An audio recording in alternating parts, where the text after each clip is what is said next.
Welcome, gamers, to Basement Arcade Pause Menu Quarterly, the show where we hit pause, sit back, and just chill every quarter. Well, I mean, this type of show we do every quarter because I'm Ben Magnet, your host, and along with me are, like always, Ryan Eliopoulos and Sparks Woody, my bros in the Fake Nerd Podcast. Bros, how's it going? How was your quarter in video games? Our quarter, Ben, is shorter than normal, which is cool because we're on time, and I love it. I'm here to talk about some games with y'all. I'm excited to do it. I need an outlet. This is a great outlet. I'm happy to be here. Hell yeah, it is. Sparks, what about you, bud? How was your quarter? It's good. I've been still consumed by a single game, so there's not a ton that I can share in this tiny 3-month period because too many life things were occurring in this quarter. It's true. Yeah.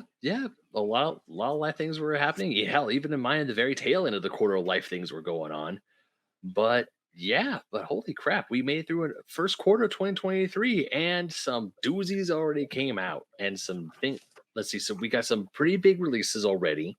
As of right now, people are talking about a certain horror game that I've seen some people talk about possibly game of the year. Oh, Ben, are you talking about a horror remake of one of the greatest games ever made? Yeah, people love Dead Space. Yeah. Yes, Resident Evil 4 looks incredible. Yeah, because we got Dead Space, Resident Evil 4, and of course my personal favorite, Metroid Prime came out. Metroid Prime Remaster came out this quarter. Another one. First and foremost, we have some news things that we want to talk about, and I'm going to throw it over to Sparks. So, Sparks, do you have any news things you want to talk about right now? Boy, Ben Magnet, I sure do. Oh, yeah. Here, let me tell you what's up. What's up in the world of video games? Let's in my items. Let's start here. Knockout City is shutting down June 6th. That was announced in this quarter. Ben and you and I are frequent-ish players of that game. We definitely were hotter on it in the last 2 years than we are at this current juncture. Mm-hmm. But now it's being taken out completely.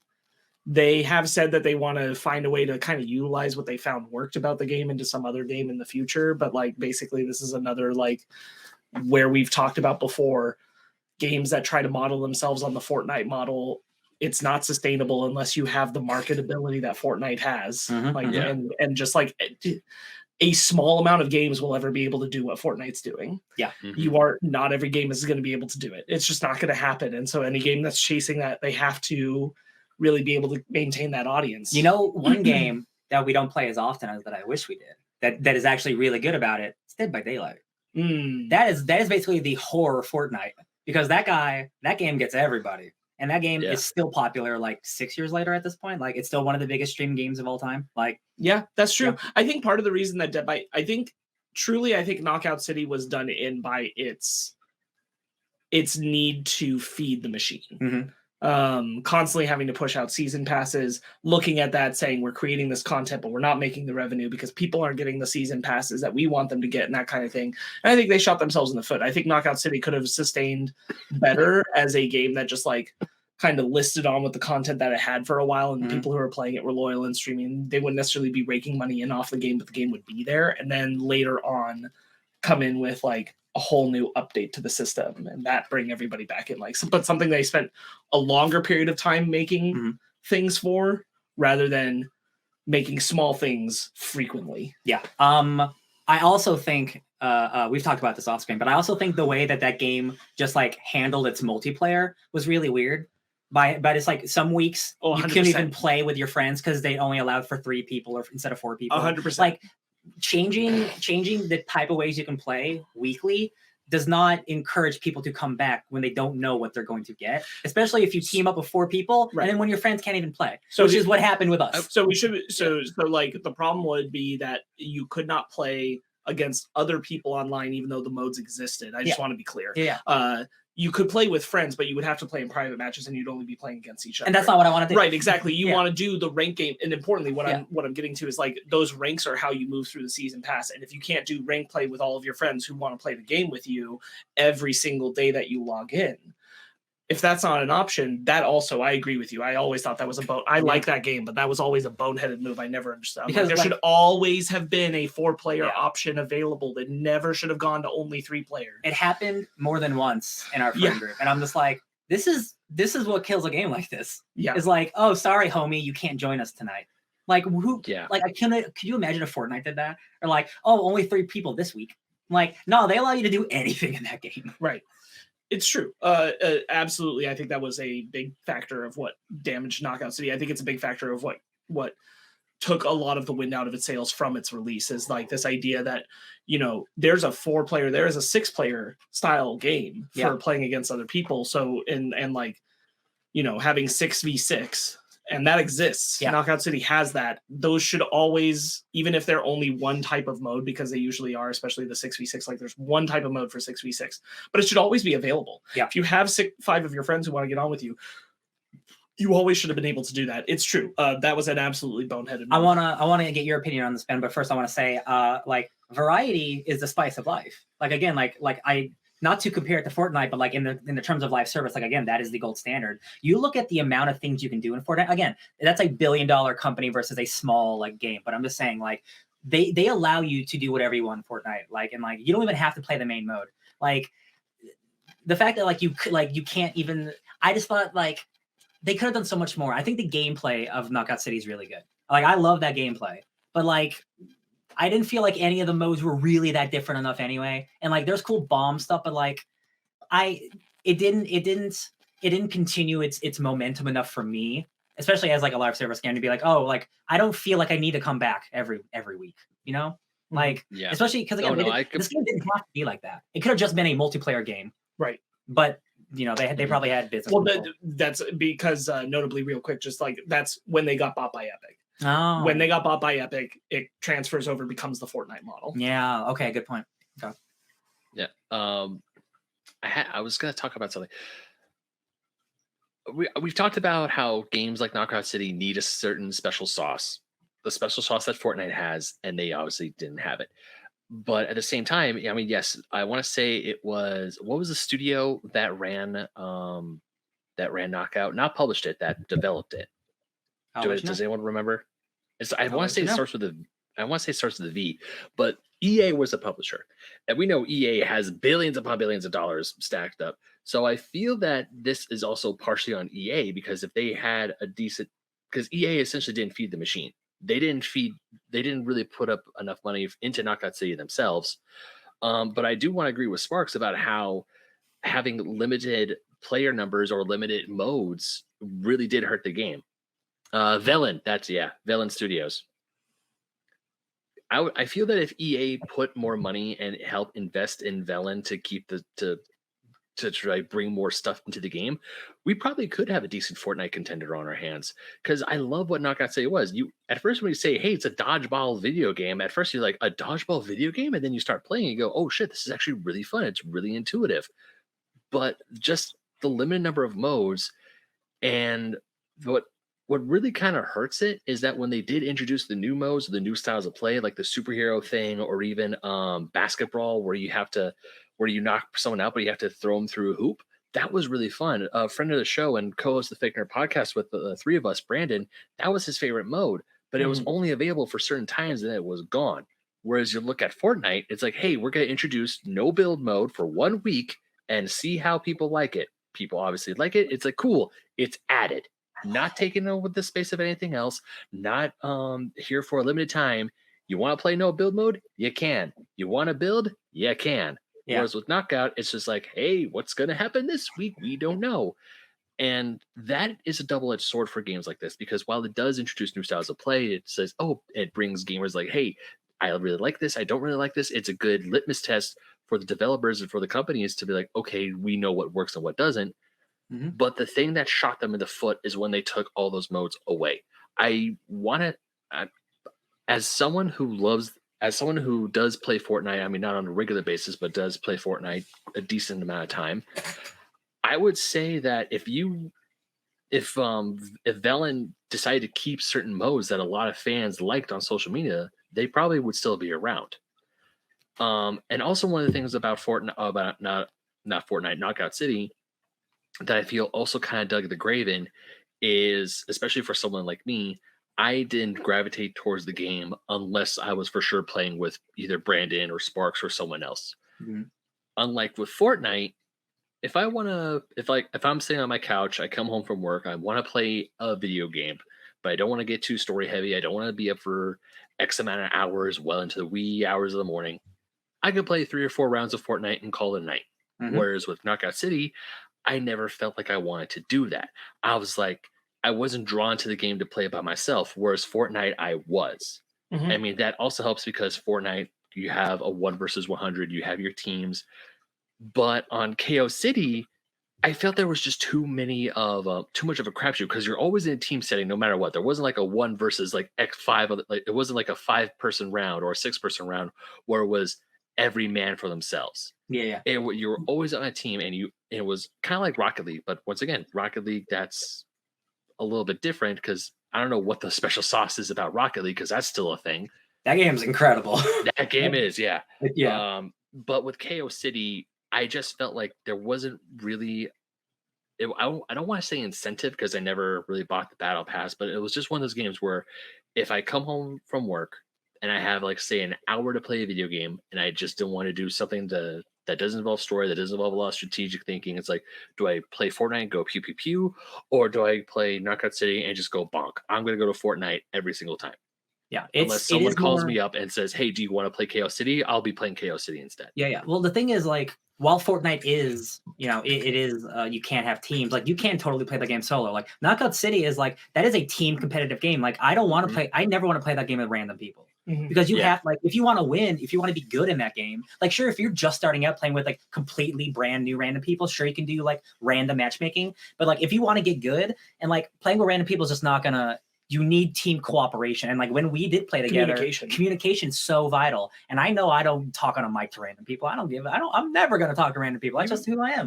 You I'm hear like, people yeah. talk you hear random people talk on a microphone even when you're playing a team style game. It's either gonna be an horrific experience or one of the most wholesome days of your life. There is Yeah. no in between. I'm sorry. It's some like really cute kid or some really like bad jerk off. 100%. That's usually Exactly, what it yeah. is. Yeah. Yeah. But yeah, I think the having it like be it is a co-op, communicative game, right? Having Mhm. the weekly switch ups of rounds, so sometimes you can't play your friends. Having again like 3 people to 4 people isn't a lot of people, and like as opposed like I know Fortnite's 4, but like you can do more than that as well in other modes and stuff. But I just think like when they got by Epic, like Epic should have dumped. It's not like they don't have the money. They should have given like a big push to see if they could have tried something. Mhm. But I think when they bought it, they quickly realized I don't think this game's savable. Turning it free to play didn't save it. It's in fact, I called it, guys. I literally called it. Like in a year this game will be dead, and exactly a year later it died. Like I saw the writing on the wall, and I'm like, it should have started free to play. Honestly, then it would have had a chance maybe. Yeah. But making people pay for it first, I don't think enough people wanted to buy that game. Like as good as it is, that's a great free to play game from the start. Yeah, I don't know if because people want to pay for that game. if Right. memory serves, It was a when PS the Plus game- game, actually. I It think. was. did, For the month exactly, it yeah. released, it was free. But then for it was $20 PlayStation Plus. after. And again, Yeah. like I just don't know if there's enough. Honestly, there's enough there. Like I wouldn't have probably bought that game for $20. If I'm being honest. I don't remember if I can't remember if I got the game for $20 or if it was a PS Plus game. I think I think I did download it when it was a PlayStation Plus game, which cool. But at the same time, when I get a PS Plus game and I see all this stuff that's like, hey, you have a battle pass, you have to pay microtransactions to get all these skins, you to do all this other cool cosmetic stuff. I'm like, so you're charged. I mean, I got lucky because I got lucky because I got the game for free thanks to PlayStation Plus. Yeah. But then it's like, but today you have an average Joe or a Casey Casual who didn't get the game when it was on PlayStation Plus or has a different system, so they had to buy it, and they're like, oh, so I paid money for this game, and now they want to charge me even more money for a battle pass. Yeah, I'm taking this game back to the store and returning it right the f now. Yeah, I love a good battle pass in free to play games. Fortnite, their battle passes get better and better. Marvel Snap, I buy that one because that game is free, and the battle pass gives you lots of great shit. It gives you coins to buy more cards. It gives you variants, really great looking variants of cards that I want every time. So I do need to kind of recorrect the narrative. When KO City started, the battle pass system didn't exist in it. Oh, Okay? okay. You had the shop. You earned right. your points from winning in ranked Mm. matches, and you used it to buy gear in the shop, which rotated every day. Got it. Okay. Yeah. But there was no battle pass system. Again, Got it. that was Epic. Epic Yeah, Games yeah. got it. They put the Fortnite model into it, and that's what happened. Got But it. that was not the way it started. It was, you purchased the game, and then you earned things in the game to pay for gear to change your Just a players. video game. Right. Yeah. That was not how it started, to be fair. No, that's Okay. fair. That's fair. No, I no. also personally, I think that game looks great. I wasn't in love with the cosmetics until more like I saw stuff that they released later on. That was cool. I wasn't totally in love with like my weird looking people. Sure. Sorry, No, sorry, I'll Sparks. real- But going on Yeah, the go ahead. cosmetics bit, I was this close to actually earning enough holobucks to get the retro outfit, like the whole thing. I had the glasses, I had the gloves. I was this close to that classic PS1 cell shade, that PS1 polygonal style, and I didn't get enough at time, because I do realize what you're saying, because when it did, you're right, Sparks. When the game first launched, there was no battle pass, but I felt like earning holobucks took forever, and there was a paid way to circumvent around it to Yeah, actually that's get the stuff you wanted, and I Sure. still hated that. Sure. No, I get you. That I'm not going to say that that's not true. Just like it didn't start with this battle pass system Right. in Yeah. mind and all that. Like, again, this is the kind of thing where I'm saying like they began pushing this idea of like where the content was being created was to feed the battle pass system to get people to buy the battle pass. Yeah. Rather than in other things inside of the game that I think maybe they should have. Just like add like more modes and shit. Yeah. Right. Yeah. Instead of trying to make more modes. Or just honestly more maps. Yeah. Like honestly, that's the biggest thing that the game needed over time was just like a big dump of more maps. I liked all the maps. I like all the maps that we played on. More maps is the thing that creates the most variety inside of that game. 100%. New places to play. And like it's such a cool style. It's such a cool look. The gameplay mechanics are fantastic. Yeah. Honestly, for playing dodgeball, I can't think of a better way to do it. Yeah. It is one of those things where I hope that Velan Studios really does like what they're saying. They want to find a way to kind of incorporate this into something else. Like there's got to be a way to use the mechanics that are so good here in some other way. But I agree with everything that Ryan said. Like the things that killed the game are, and it was always frustrating. It was frustrating from day one that it's like that you can't know who you can play with going into it. And that's just stupid. That was always just an absolutely idiotic decision. Yeah. Like stopping players just from any type of like stopping people from playing your game in any capacity is just, especially if you're a new game trying to bring people in, that's like the opposite of what you should be doing. I did want to touch on because Ryan, I'm speaking too fast. Ryan brought up the cosmetic stuff. What I really appreciated, and I still do, is the kind of non-gender discerning qualities. You're able to kind of mix it, like there's no assignment of gender in the things that you're putting together. Like you can really mix and match the cosmetics, and gender's not really a factor in how you stylize your character. I thought that was a good starting point for them of the character customization right from the jump. It's something I always appreciated about the game. Yeah. I love the style of the like 50s retro future world, all that stuff. Again, like it's like a Jet Set Radio-esque environment. Yeah. I'm glad that there will still be like access to the PC thing. Like we can host own lobby games. Like, if you get players together, like you'll be able to. We got to buy the game on host- PC first. Yeah, To host your own local games. Yeah. But then you have at least like in that version, you have access to the modes, you have access to the cosmetics and everything. So like, I'm glad that the game will live in some extent. Like for the people who really like it, you'll be able to go back and access it in some way and carry over. And It is a shame that it's not one of those things like Avengers. Avengers is shutting down at the end of this year, right? But you can still play that game multiplayer online. It's just not getting updated.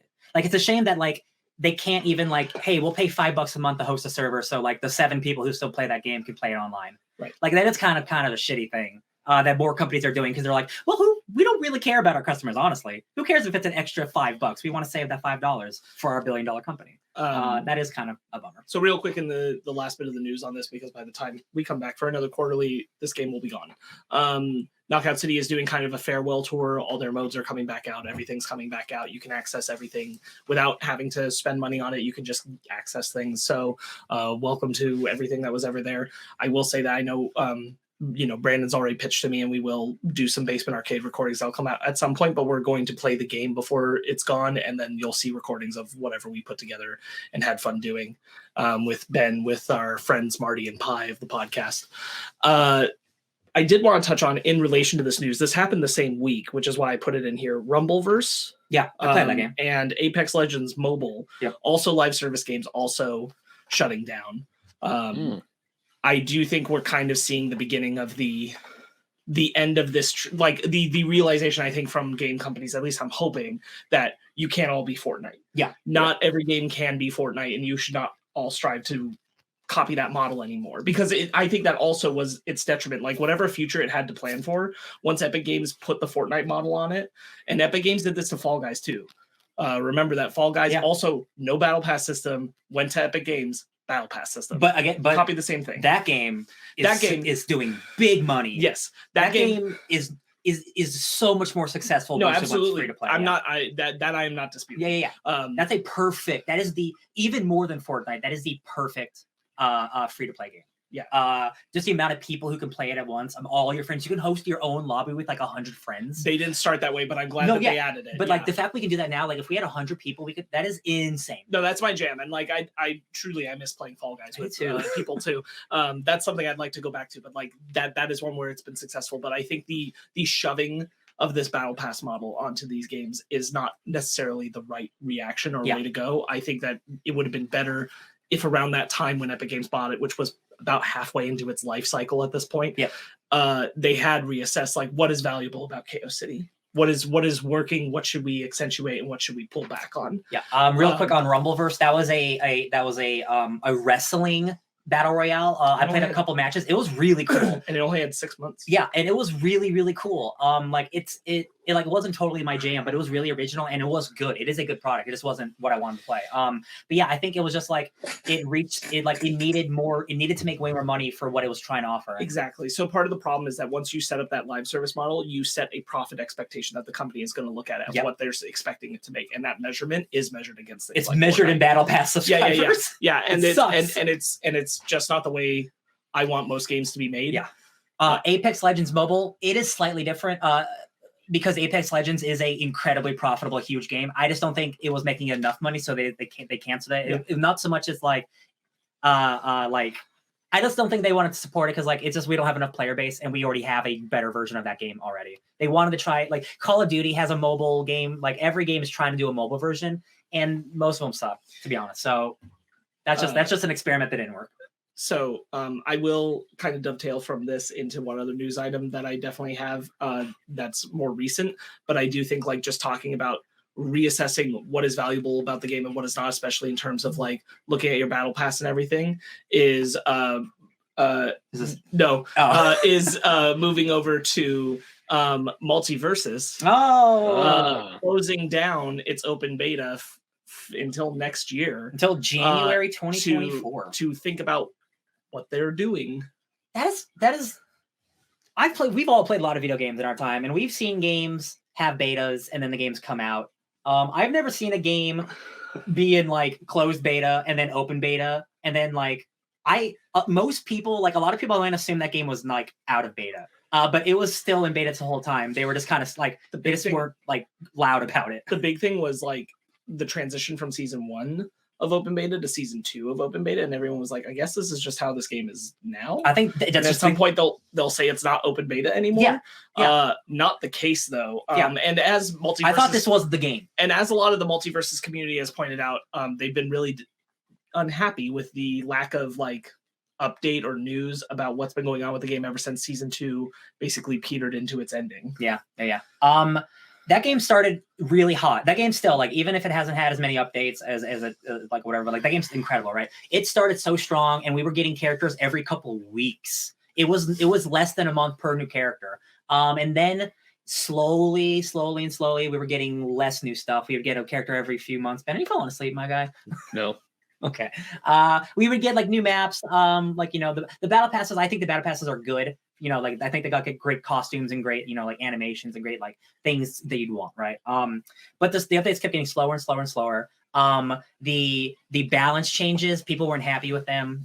Just a lot of things that like you hear with like Overwatch and stuff. It's like nobody's ever happy. But like they actually like took it to heart apparently, and they're like, okay, we're gonna close the game down for 6 months, so we're gonna fix it, and we're gonna relaunch the game in January. Hopefully, it'll be the best thing ever. And at first I was like, that is insane, but it's also like, that's really like bold of them. And I hope this is like, I want to believe this, and it's not like it's just actually closed down. I hope this isn't them like pretending we're fixing things, and then January turns out it's not good enough. We're closing it down. Right. I don't want that to be the case because I think this game's incredible. The gameplay is incredible. I want this game to be around for years. So in like 4 years, there's like 80 characters. So you have, Gandalf fighting, Godzilla. Rick and Morty fighting, Godzilla fighting, LeBron James. Like, it is that good of a game, I think. Ben still hasn't tried it, but it is. Yeah, I played bits of the tutorial. That doesn't count. That's not a game. I know that doesn't count. This is No, because I saw people talk about multiverses, and that like multiverses have been a bit of a hot button topic on my YouTube front page for a little while. And they're talking about how this is the end of multiverses. Like, well, what's going on with multiverses? And then Ryan, when you said that the game is in open beta, I was like, that doesn't sound right, because I could have swore that the game was out. Like, I see Multiversus Season 1, Multiversus Season 2. I thought the game was done. I thought it was like, here it is. Once they started saying seasons, but like the part was in parentheses. Importantly, every time you open the game in Season 1 and Season 2 up to today, it still says open beta. I think I just like Mandela effect. Yeah, you just blocked that out and saw like press start. Yeah. Like it says open beta. Yeah. So that's been there. Like, it's not like they were hiding it, I'll say. But it is nobody expected it to close between. And I think that's been very jarring, especially for understandably people who bought into the founders pieces that came out when the beta opened up, and they're big money. like invest. There were 3 tiers. I know the top one was 100, and then I don't remember what the lower 2 were, but it was like, so they've invested 20, 40, but they've they put money into the game, and so like to have the game taken away for 6 months, they're kind of like, that's not cool. I put a couple bucks in it. Like, I got some cool costumes. Like, I didn't regret it. Like, again, like I put, man, I think I spent. I bought the battle passes. Yeah, I think I spent more money on Fortnite than any game in my entire life at this point, because I've had that battle pass for years, and I'm like, I'm never getting rid of that thing. I love that shit. I don't care. As long as it keeps returning its dividends, and you're like, every battle pass, I'm like, you giving me who this month? I don't know.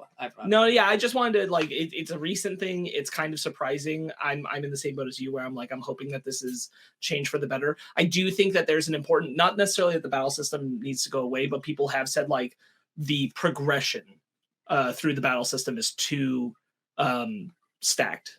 It's too tiered against them. It's too hard to get all the way to the end in a season for the casual player. Like, you have to dedicate too much of your life to it. Oh, gotcha. And I think that's reasonable. Yeah. Honestly, that was one of the reasons why the last when Season 2 came out, I didn't even bother with the Battle Pass, because I'm like, I had a hard time trying to get through Season 1, and I'm like, it's not going to get better. Yeah, I definitely remember. I don't think I got the second one either. I definitely struggled to get through the first one, but I did. But I was like, I'm definitely playing way more of this than I would Fortnite's Battle Pass. Right. Yeah. I didn't mind. I didn't mind like grinding. I didn't mind hopping on like if I can hop on once or twice a week through the time of the battle pass and complete the battle pass. I feel like that's pretty good considering all the other things you have to do in your life and other games to play. Yeah. But right now, I know a lot of the pushback has been people saying that like they like the things that are in the battle pass, but it is too damn hard to get them, especially because like the reward for victory compared to loss is not a big enough increase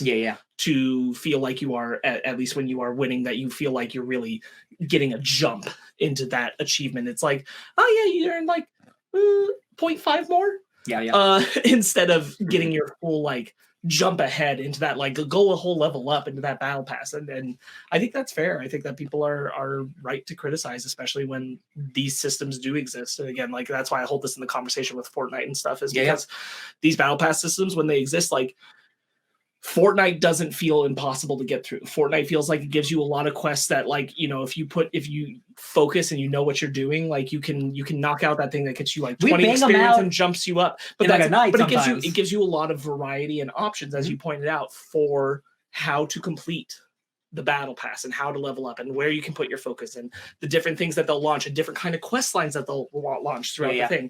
And Multiversus needs something to make it easier to travel through the battle pass, because that's the wall that people are hitting. They're like, we love everything in it. It is too dang hard to complete. The one thing that I did really like was you could fight against AI and you get rewards. That's a great thing. That was a great addition. Thing. Because I definitely did that, because like to end the talk of Multiversus for me, there were some like missions like, hey, play as this character and win 3 matches. And I'm like, I don't like playing as that character. Not that they're bad. I just like, that's not the character I like to play as. And those are it's harder for me to win those matches. Right. Play against easy AI, knock it out. Absolutely. Knock it out. You're 100% correct, because I would also do the same thing. It would give a mission in a day where it's like, do this very difficult thing for a character that you don't play a lot. And I'd be like, dang. And then it'd be like, fight AI to do it. And I'm like, oh, great. Yeah. Great.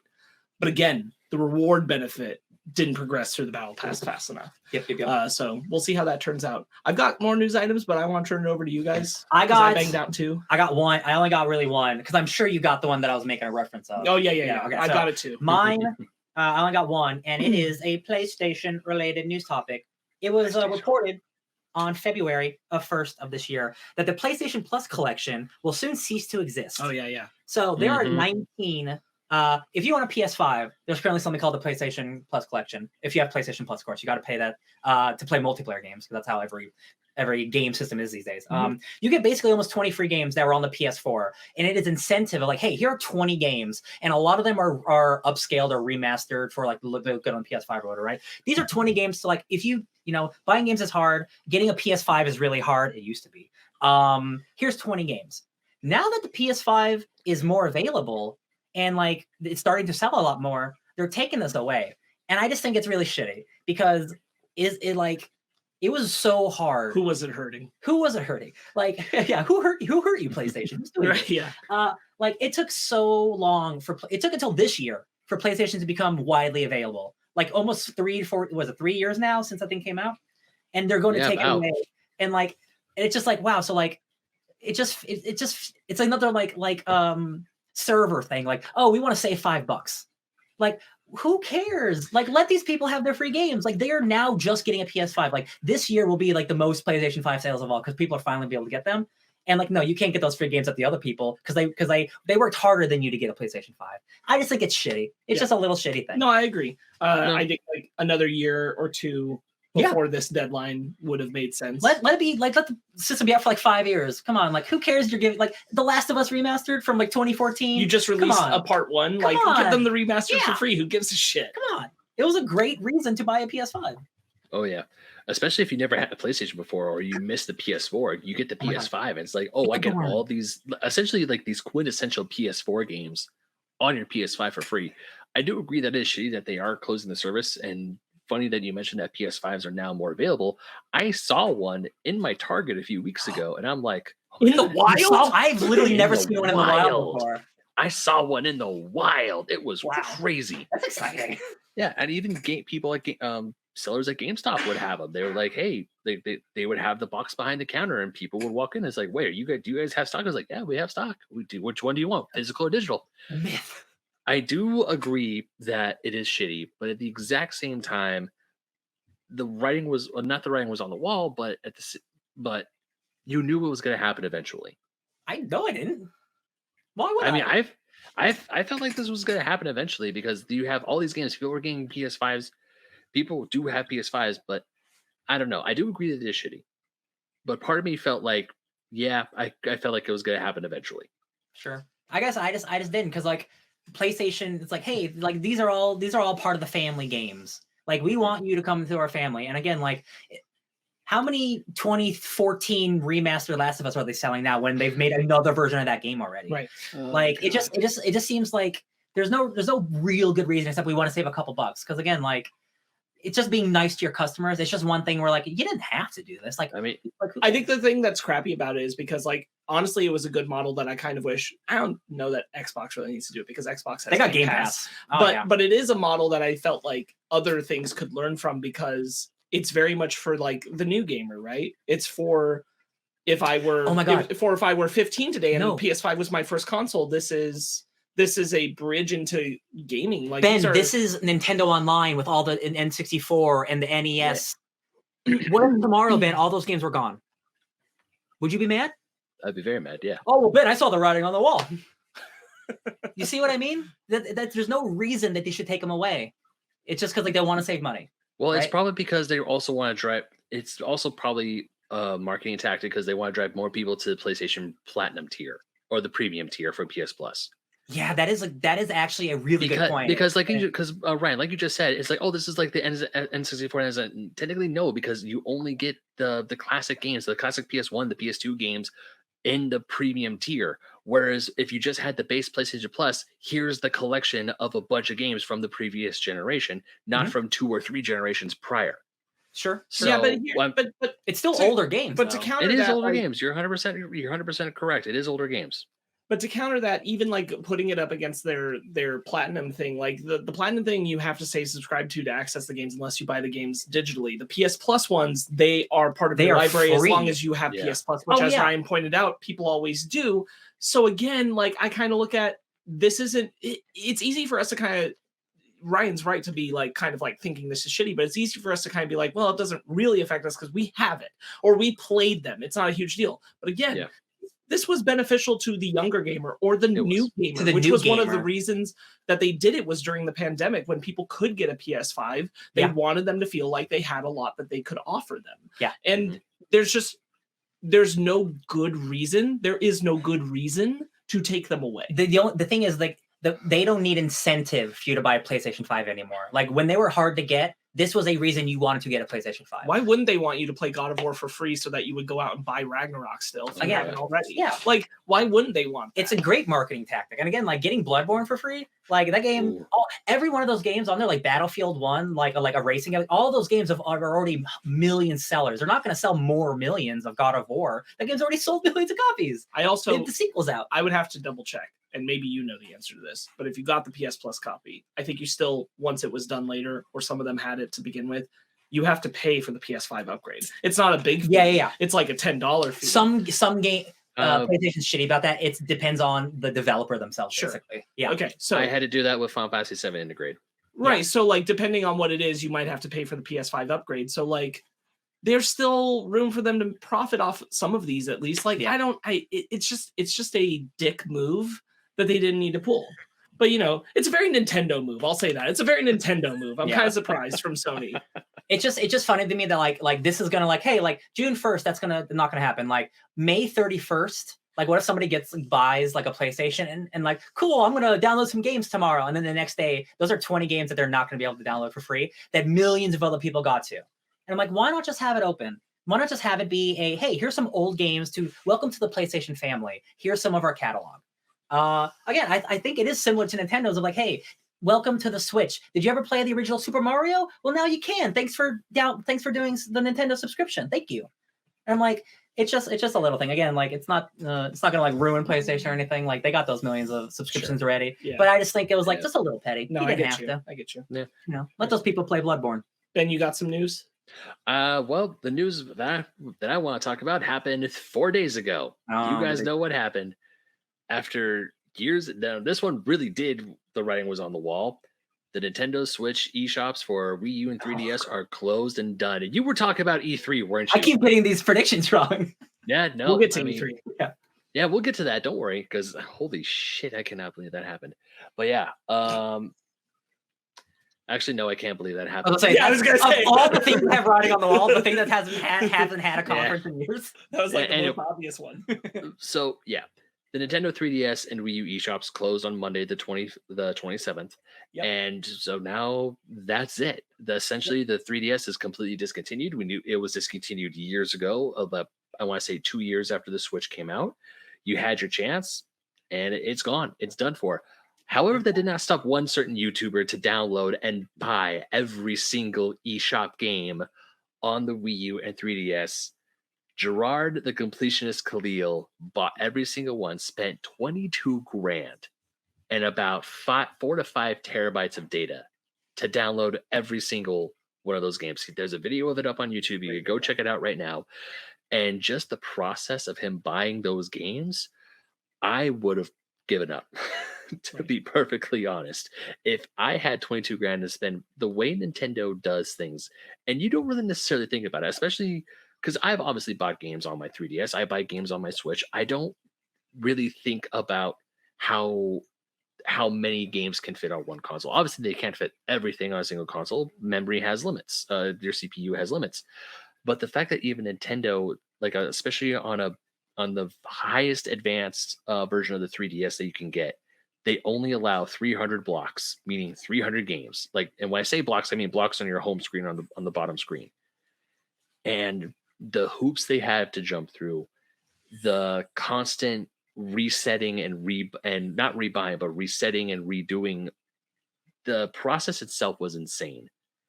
And it just makes you, as it's one of those things where you think about it, or when you don't think about it, it's like, yeah, I'll just buy a game off of eShop, no harm, no foul. I got the game I want, cool, we're good. But when you have all this other games that you want to get, you go, holy crap, Nintendo really puts this many Roblox for people who are literally giving them $22,000. Well, Ben, And- you gotta realize most people don't spend $22,000 in one day on video games. No, they don't. Like, how do you know that's not a credit card fraud? Of course they have to stop it. If you're paying $5,000, I'm buying 400 games at once. That could be stolen credit card. Of course they have to stop it. Dude. It's any bank where something looks shitty, they're gonna stop it. Credit card. Like, yeah. I bought 2 digital eShop cards on Amazon, and Amazon flagged me and didn't think it was me, and I had to re-access my account. But it really worked out because they canceled the payments, but I'd already entered the codes. Oh, whoa! Hell yeah! That's awesome. That's incredible. Take that. Damn. Corporate America. So I of course, put a bunch of games on my Wii. Yeah, this for free. dude was downstairs like buying a bunch of shit. I'm like, hell yeah. Yeah. So, but the reason why Gerard did this was because there are 3DS there were 3DS and Wii U digital only games that are no longer going to be available because the shops are closed, and those games will essentially be lost media. He has come out and said in the video he plans to donate everything to the Video Game History Foundation, which I honestly think is a good thing, because while there are a bunch of physical games that you can still go to, like Frankenstein's, you can go to a retro video game store. There's a bunch of 3DS games that you can still find physical copies. Prices vary, of course, but they're still there. But when you get certain games, like there's like this one dog, there's this game I forgot the title of, but it involves a dog and it's baseball, and it's this just weird game, digital only, lost to time until now. And also, I want to know that the Video Game History Foundation isn't the foundation where it'll just dump the ROMs online and people hoist the colors and go yo ho. They do true museum-esque preservation, because unfortunately there are still laws and regulations in not only here in America but in other countries as well, and also probably just a web of corporate red tape that bar people from going to, say, a library to play a video game. Right. Until we have that figured out, they're still holding on to this, because even though the 3DS is now dead and buried, essentially, you still won't be able to play all the games if you go to your local library, which, I mean, there's a bunch of, that's an argument for a different day, but at least there's a way that these games will be preserved, and maybe somewhere down the line when something happens, they could be put up and the public can enjoy these games. Sure. It is a Star Trek future we dream of. It is it is 100% right. The Star Trek future we dream of. But yeah, I'm kind of mad at myself because I did not buy anything at the deadline because I had other things occupying my mind at the time. But really, the 3DS and the Wii U, the 3DS, I mean, I have a big connection to the 3DS because now that it's officially dead, it kind of sucks. But then I look over to the Wii U, I'm like, if you think about it, the Wii U was a really good console, and I wish it had a better life. It had a better life when it was before the Switch came up and took over. Importantly, I'll say a lot of the things I bought on the Wii U were not Wii U games. They were the virtual console versions of games that were like really lovingly ported over. So like Majora's Mask, I bought that. Like the things that now they're here, I can play them on a big HD TV with the virtual console through the Wii U. I think that's like the most valuable thing. They're honestly some of the best preservation of some of those old games that Nintendo has. Yeah.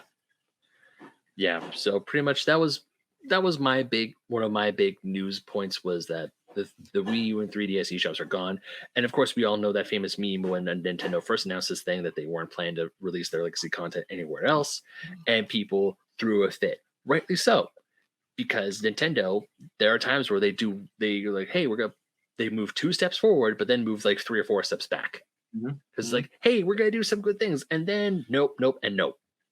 Yeah, it'd be like that. there's definitely a larger conversation that we're not going to have today about like all of them need to learn the value of preserving video games and just like maintaining and keeping them in, like, that people still want to. These are works of art, and it's wild that like video games are the one medium where that historical value hasn't really maintained and crept over in the same way to the companies that books and movies and music, and it's still a little too new for most people, I think, for some reason. For some people still think video games are just Super Mario Brothers still. Like, there are still people who don't know video games are The Last of Us. And it's gonna take a while for just like every year we're getting better. Like, there are more gamers now than ever before, obviously, but like, and more game adaptations to make new gamers. So like, shout outs Last of Us and Mario Bros that you both just mentioned, and they both have incredible adaptations. Well, I assume. Hopefully. We haven't seen the movie. Hopefully. It's gonna at least be good looking. It can't be bad. It's gonna at least be good looking. It can't be bad. I don't know what happened. Yeah. I can see it not being great, but it has to be at least good. Yeah. We'll see. All right. So I didn't have any more news. Well, I mean, E3's dead. Good. Let it die. Long may the death of E3 reign. Yeah. I mean, this has been a long time coming since the pandemic. Once the pandemic occurred, everybody created their own virtual spaces and conferences and how to do it. And it turned out that worked better for everyone. And so it was like, yeah, of course, this is the end of E3. That was obvious. E3 was already kind of in a downward spiral anyway. The pandemic killed it. And then it's just kind of been like living as a zombie for some reason. Yes, that is true. But it would not have gotten worse if, while E3 was crawling on the ground, Jeff Keighley walked behind it and slit its throat. Oh no, he's like the Negan to this. Yeah, so Jeff Keighley, Mr. Video Games himself, if there wasn't like a person like him in that position, E3 would have clung onto the sewer, right?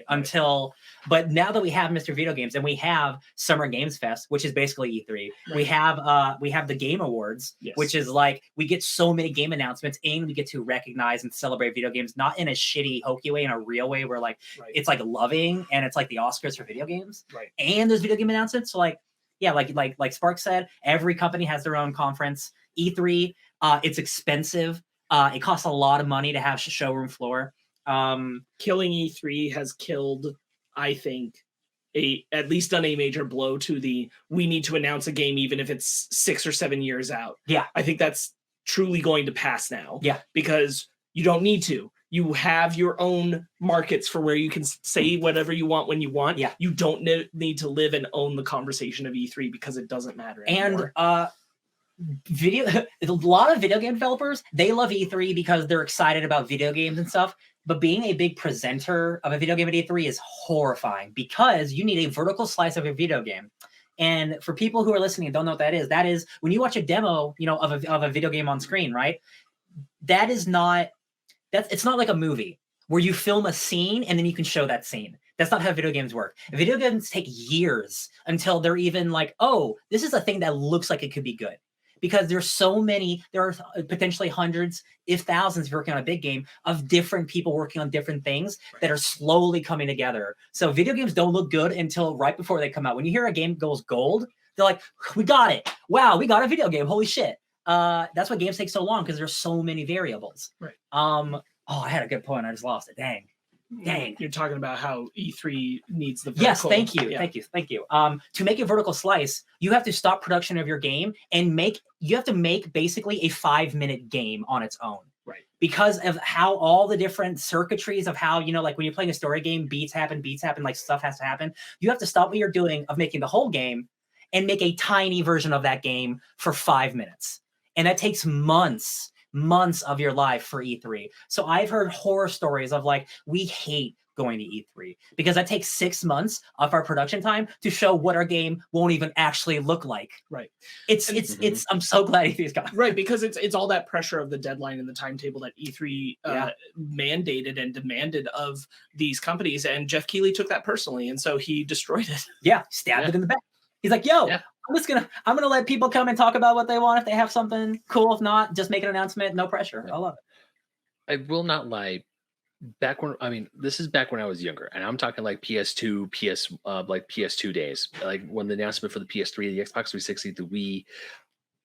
Watching E3 during the summer was an event at my house. Oh yeah, I sure. I will, as much as I completely understand it, and hearing that, I'm like, actually, yeah, let it die. Part of me does miss the excitement that E3 brought. I will I mean, don't get me wrong. I do get excited when I hear about Nintendo Directs. Obviously, I get excited when I hear about PlayStation State of Plays. Much easier. I don't have to worry about it. And since it's online, sometimes they have it when I have to go to work. I could just watch it on my breaks or when I come home. No harm, no foul. It's not like I have to constantly catch up like in the old days. Yeah. But at the exact same time, we don't need E3 anymore. Right.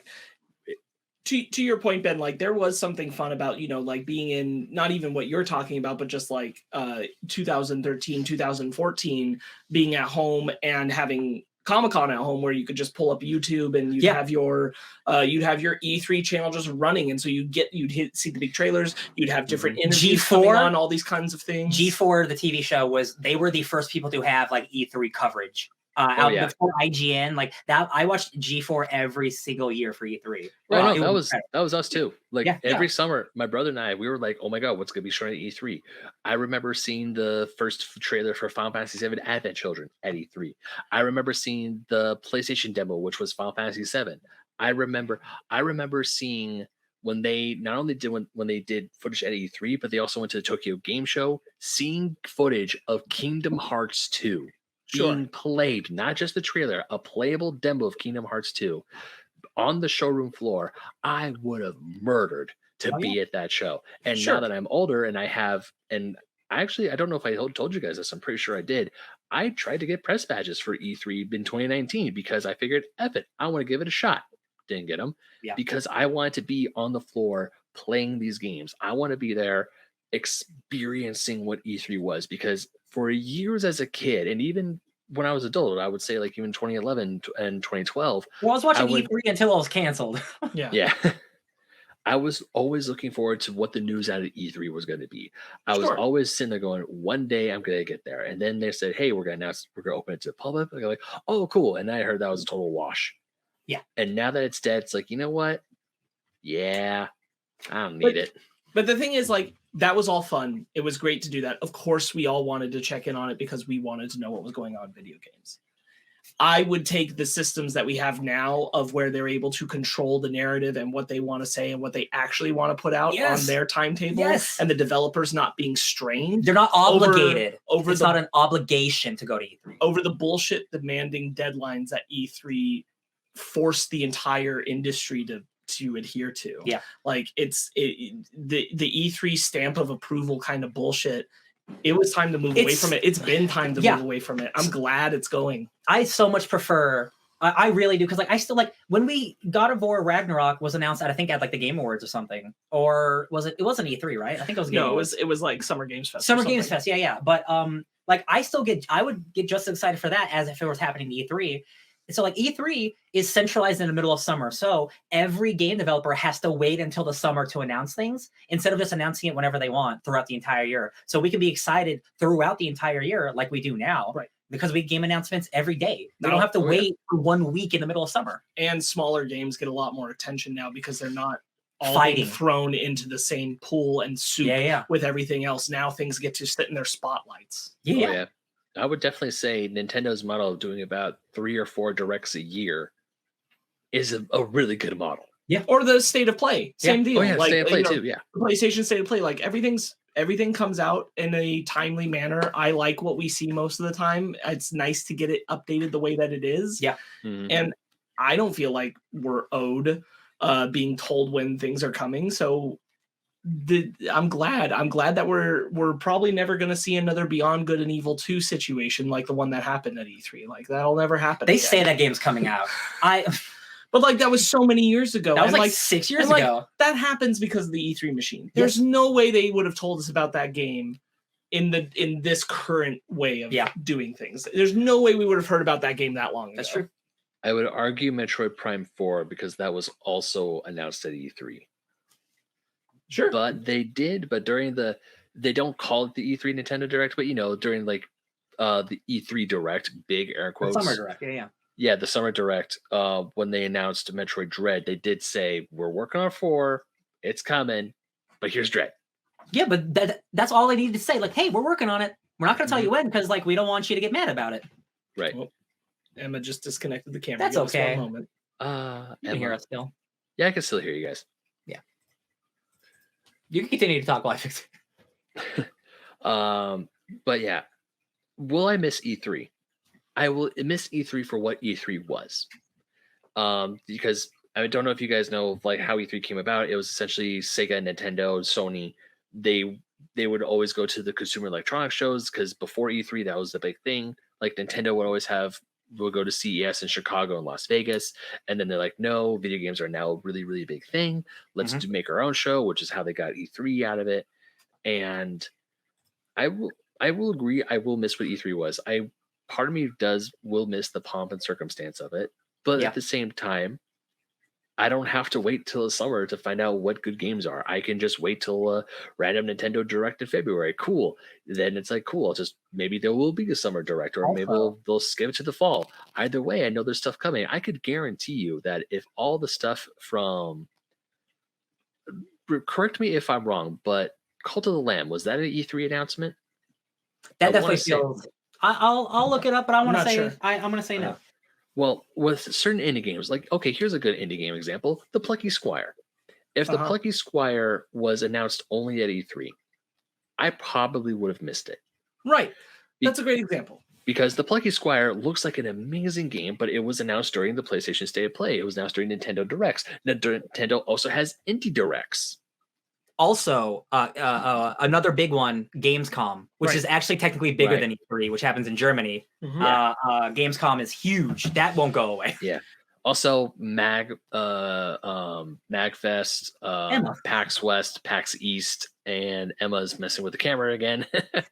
And also, you got what's another big one? South by Southwest, or am I mixing them up a bit? I feel mean, like that's more of a music festival, but Yeah, that But is then more- you get a lot of game stuff. oh, that's showing true. up. It is kind of multimedia stuff Yeah, now. yeah. Yeah, you're right. Yeah. But you also have PAX East and PAX West. You also have Magfest as well. Those are big video game. Those are big video True. game conventions Very true. that Yeah. you don't necessarily need E3 for because they happen throughout the entire year.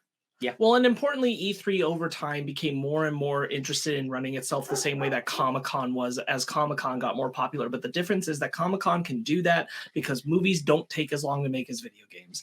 And Right. these are just Yeah. two different kinds of mediums, and Yeah. E3 stopped catering to what the medium needed. Yeah. I mean, yeah. part So of I'm me, glad that we have these other options. Also, like the past couple, even though we haven't had an E3 in the last couple of years, like Jeff Keighley has been doing his thing for a while. Like other companies have been slowly doing their own thing for a Right. while. Like these E3s, like we still get good stuff, but they're not as hot as they used to be No. because the game stuff is more spread out throughout the year. Because they realized it was a better model. Yeah, so now and then every year, like Sony hasn't been the last couple of ones. Like Ubisoft is the one who killed E3 because they were the last ones left. Then Ubisoft pulled out, and then E3 was like, oh shit, they were our last hope. Ubisoft, my only hope. yeah. That was time there no one. I messed it That up. was the end of them. That was the end of them. Yeah. I think that's, unless you have some final thoughts on the death of E3, I think we can move on. Reed Pop is the owner. They do Comic-Con and all those things, and like they bought the quote unquote the rights to do E3's convention. And then once all the companies were out, we're like, cool, we're not doing E3. Now we're done. It was really funny. I only have 2 more news items. You got anything, Ben? Great. Ryan? Nope. Okay. One is a trailer, and also the game is out already, so maybe I'll push that to the end after we've talked about the games we played. So I'll just bring up the Fortnite Unreal editor. Oh yeah, I showed. Yeah, which we were both looking at. Do you know about this, Ben? I do not. You know what? You start talking about it, and I'll find it. So Fortnite's introducing an Unreal editor. People are going to be able to build their own shit inside of the Unreal Engine inside of Fortnite. Unreal Engine 5. Yeah. Ooh. And they're bringing over all Fortnite assets that have existed from the beginning to now. And then they're creating tools for people to be able to do whatever they want in their own way with their own imagination. It's bonkers. It's bananas that we're here. And it makes perfect sense that Fortnite is the place that's going to happen. Yeah. I am somebody who loves building shit. So this is somebody building something on their PC while somebody on their PlayStation 5 is in the map exploring as it happens. Oh, Right. oh So you're my kind of working God. together to build it. And you can create anything you want with it, basically. You can do horde modes. You can create your own maps. The most incredible thing, if we can get over here, if they'll show us over here, you can import your own custom files. You can create your own first-person shooters, third-person action adventures. You can basically create any type of game you want. Like, you see that shit? That's not in Fortnite. Look how cool that shit looks. It is like, in terms of open software development for people that anybody could use, this is some revolutionary shit. You can do so many different things Yeah. with this. I was seeing like that Japanese shrine right there. Part of me is like, holy crap, someone could just make Tokyo in Yeah. Fortnite. Yeah. Like- What's great is we can all do this now. They've made a bunch of Unreal 5 like demos using all this stuff. So we can actually go play that dragon level. We can go fight a giant like Metal Gear mech. It's like a giant boss fight with a mech that's like incredible looking. Mhm. It's just like really, really, really impressive shit. You can do some like Sonic shit in here, Benny. To be honest, Look. like regardless of if Fortnite themselves decides to do it, I'm very sure what we're going to see not too long after is a project from people who have loved Fortnite since the beginning. They're going to like bring all the modern tools and movement and abilities, but they're going to institute the maps of all the previous seasons. So you're going to have files where you can go and play the original first map, the next map, the blah blah blah, and it'll be updated slightly and it'll have all the new tricks to it. But like they'll feed that nostalgia for that entire Fortnite fan base, which is just bonkers that is going to be available. Yeah, and like I can't understate how powerful Unreal 5 is, and how good it can make things look for minimal power. It's like it's just really impressive that like we can just do this for free. Like I downloaded the thing the other day and looked at it and I'm like, I can make this on my computer. This is insane. I'm not like good. Obviously, I have to like learn how to do some shit, but like the fact that I can is really impressive. Right. Normally, like, when again, you like- look at things like this, you need the most powerful PCs. You need a bunch of them. You needed hundreds, maybe thousands of different artists working on one specific thing to make something look that good. But with the fact that you can just with with Unreal on 3, you can just like, hey, here's this one thing I have, and with this engine, I can do all this really cool shit with it. Right. Yeah. I think that's incredible. That Unreal Engine 5 footage, I did not hear about this, but now seeing this is just gonna. I feel like it's gonna, maybe not. Obviously, Fortnite's a superstar game. That game is super popular. It's one of the most popular games ever made right now. But for creators, this could definitely be a great boon for people who want to possibly get into game design, like Mario Maker was back in the day. So It could also, and with all the freedom that you're able to do on just a PC, and PCs, let's be real, PCs are pretty damn powerful today. Oh yeah. The stuff that people can do, or the possibilities, I feel truly are endless, and I am really actually looking forward to see what happens in the future. Look at this mech fight, bro. This What the looks hell? so good. I That's can't not believe fair. like we can just go play that right now. I can make that. I can use all those assets. It's just incredible. Epic. That Should play some Fortnite tonight. We should fight some dragons. To your point, Ben, of what you're saying, like this is going to create gamers of the future because Fortnite has such a good young demographic base. Oh yeah. You are going to get a lot of people who are going to get into making video games Into if game they design? weren't already, or learn so much more. They're going to come Smart. in more aware of how the space works, how to just like work with assets. They're going to know these things much better. It's going to create the game designers of our future. That's a really good point. That's actually really cool. Epic has turned like what they did with Fortnite is so insane. Besides it being like the biggest game of all time, like it makes I think it makes like billions of dollars a month. Like it is that insane. Like for that company, or at least millions. Billions is a lot of money. I shouldn't say that. But the things that they've been able to do with Fortnite by turning it into a successful game, using all that money to fund other projects, other smaller games, other bigger games, because it's just a cash cow, making the Unreal Engine available for people. So before Fortnite's editor, the Unreal Engine is out for people to just use to make their own shit too. That's why there's so many bad Steam games out, because anybody can make a game with a decent enough understanding of the architecture of it, right? But now Fortnite, you have 5-year-olds playing Fortnite. You have 5-year-olds who are going to be doing game design shit, and they make it easy enough where obviously you have to learn some coding and shit, but like they have it there for you to learn easy. It's just really impressive, and that actually that sparked something in my brain of like, wow, like kids are gonna grow up coding and grow up and like just in the game they are always playing. That's like really cool. Like Fortnite is so much more than just a game anymore. It's really insane. Yeah. We used to hate on it. I remember we all hated it. Oh God, we did. I was just about to mention that. I was like, maybe not. There were no. I was gonna agree. I was gonna say like, you know, there was a point in time where just the youths, they were making it insufferable. Yeah. I saw too many Fortnite like joke songs. I have seen the light. Yeah, and I am grateful to have brought my brothers into the light with me. It's a good light. I was definitely that type of person who was the gamer boomer. Where I would never forget this. I was at a friend's baby shower, and she had another friend there who had a small child, about say 7, 8 years old, give or take. And they were talking, and the mom was talking about him playing the Switch. I'm like, oh, what games do you play? I'm thinking Breath of the Wild, Super Mario Odyssey. And he goes, no, I play Fortnite. And I'm like, there's better games there, child. Like I wanted to try and convert, like, let me show you the light of the better video game than is Fortnite. But I will admit, Fortnite has gotten very fun. It's a much better game to play now than it was back then. Absolutely. And it only gets better. I will definitely say I have also seen the light. It also goes to show you that as much as I was talking about this with a coworker yesterday, that as much as I love playing older video games, older retro games like Fortnite, games like not The Last of Us, games like No Man's Sky, and games like Cyberpunk 2077, with that interconnectivity and with today's games of them being, them releasing games, Fortnite being excluded here, releasing games unfinished, don't do it. Bad practice. Yeah.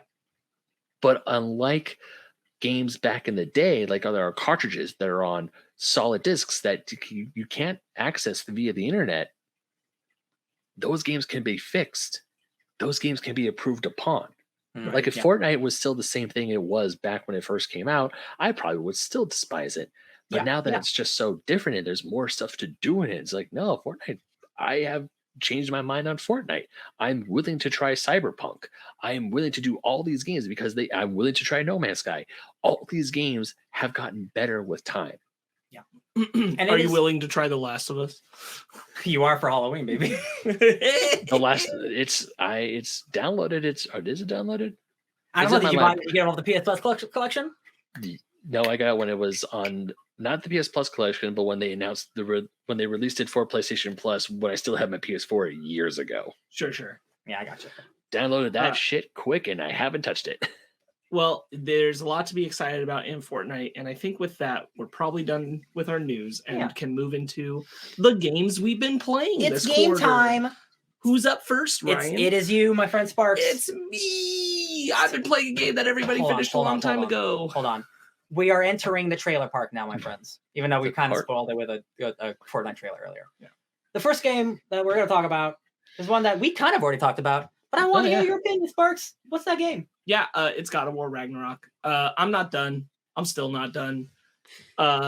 It's challenging to set aside time to get through a narrative game, especially one that is really long. That is really long. That's not a mark of quality or anything. It is a long game. Yeah. It's a lot. If you haven't played Ragnarok, moderate spoilers on the screen. Probably some spoilers. This is the first hour. No, I know. That's what I'm saying. Yeah. I'm just giving a heads up. Like I'm gonna be polite about it, but I'm just saying that game is a year old at this point. A year old. That game came out 2022. So sure.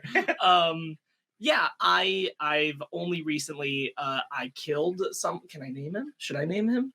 I killed a god who does he ride a big cat? Yeah. I killed a god who, like, I'll be honest, I thought, like, not that when I got to that point, I didn't think that the game was done, but I did think that killing him would be the end of the game. And it isn't. And I'm like, the story feels like it's in a weird place for this. And that's definitely been odd for me. Yeah. You still got some time. Yeah. It's a long one. We have a review. Ben, Brendan, friend of the show. I always call everyone friends. Co-host of the Fake Nerd Podcast, and myself. We did a review of God of War Ragnarok. Sparks unfortunately couldn't be there, but he's making his way through it. I'm making my way through it. Making his way down. He's getting there. It is, when you have a wife who's absolutely zero interested in seeing this game whatsoever, you got to be creative with when you find time to not just sit there for like a little bit, but sit there for a few hours to put some time into it. I will say there's a entire environment fight sequence with a very large wolf that I quite enjoyed. It was very cool. I really had a great time with that. Yep. I'm liking playing the game. I'm just kind of, I will be honest, I'm kind of nervous about where this story is going right now and how this game is all going to end up. And then I'm supposed to be satisfied with this being the end of the Norse mythology. I'm like, I kind of don't believe you. Yeah, I didn't believe it either. And that's that game. It ends. Yeah, it's a shame. It's a great game. I think it's a good game. It's like Ron Burgundy being like, I don't believe you. Mm-hmm. Yes. Speaking of great games that Ben and I beat before you. Did Ben beat it? Because I think last time we checked in, he had not. No, wait, Ben, you beat Cult of the Lamb, didn't you? No, he did not. You son of a bitch. I remembered from the last time we talked about it. We did. He didn't. That was the whole thing. Is I wanted to go back and actually finish the game because I knew he didn't. Boo boo the fool. Well, why don't you talk about great game that you beat? Hey, we've talked about Cult of the Lamb before. Yeah, I'm only mentioning it in here because in this last quarter, I took the time. There was a particularly tough week in my personal life where I took some time on my own, and we decided, you know what, I really wanted to finish this, and I put it off, and it's time, and I ended the narrative of Cult of the Lamb, and I loved it. It was a great time. There is a choice that you make that I'm like, whoo boy, I don't feel good about that one, but I think it was narratively the correct one that you have to make in that point in the game. But I really enjoyed how the gameplay all led to it. I felt like I was properly equipped and powerful and ready to take on the finale of the game and battle my own one true god. I quite enjoy the final boss because there's multiple phases with multiple characters and stuff. I am a big fan of that final and boss. I never felt like it got. I was worried when I was heading into it was going to be too overwhelming as it kind of kept going, but I never felt like it got there. Weird. I was doing some screen sharing and I think I accidentally stopped screen share. That's okay. But yeah, we've talked about before. Cult of Lamb was a great indie game. I've completed it. I'm now among the ranks with Ryan and not Ben. And I think it was very, very good. And I'm very, very glad to have actually gone through and finished the story, which is mostly me saying, Ben, you should maybe go back and just finish that game. Pretty good. So I am at the last boss. I fought him twice and he beat me both times. Oh, okay. So I'm like right there. I'm right there. And speaking of Cult of the Lamb, I only had to fight him once. Get good, scrub. Oh, you bitch. Elden Lord, what? Big. What was I gonna say? I'm real quick. So there will be some big DLC happening this year. Cool. There's little information, but apparently it's teasing a new heavy attack mechanic and some quality of life improvements with some new enemies. Well, all right. I could pop into that game again. I remember what I was gonna say. Did you guys watch that animated short that Mondo did? Yeah. Freaking hilarious, and I loved it. Oh, Mondo? Or not? Well, was it Mondo or was it Mash? I don't know. It starts with an M. I know that it starts with an M. Right. Cult of the Lamb. But yeah, Cult of the Lamb, still fantastic. I get it. I know. I need to go back and beat the last boss. But still, the game itself is great. I absolutely love this game. Love it. Well, the cult is gone. And this is a game. Well, we talked about this one. This is the cult we're part of. This is a cult we're part of. We talked about this game plenty already, but guess what? We always do. We're back because we always play. Guess what? We're back. It's called Fortnite. Yeah, but this time, Fortnite. Attack on Titan's here for some reason.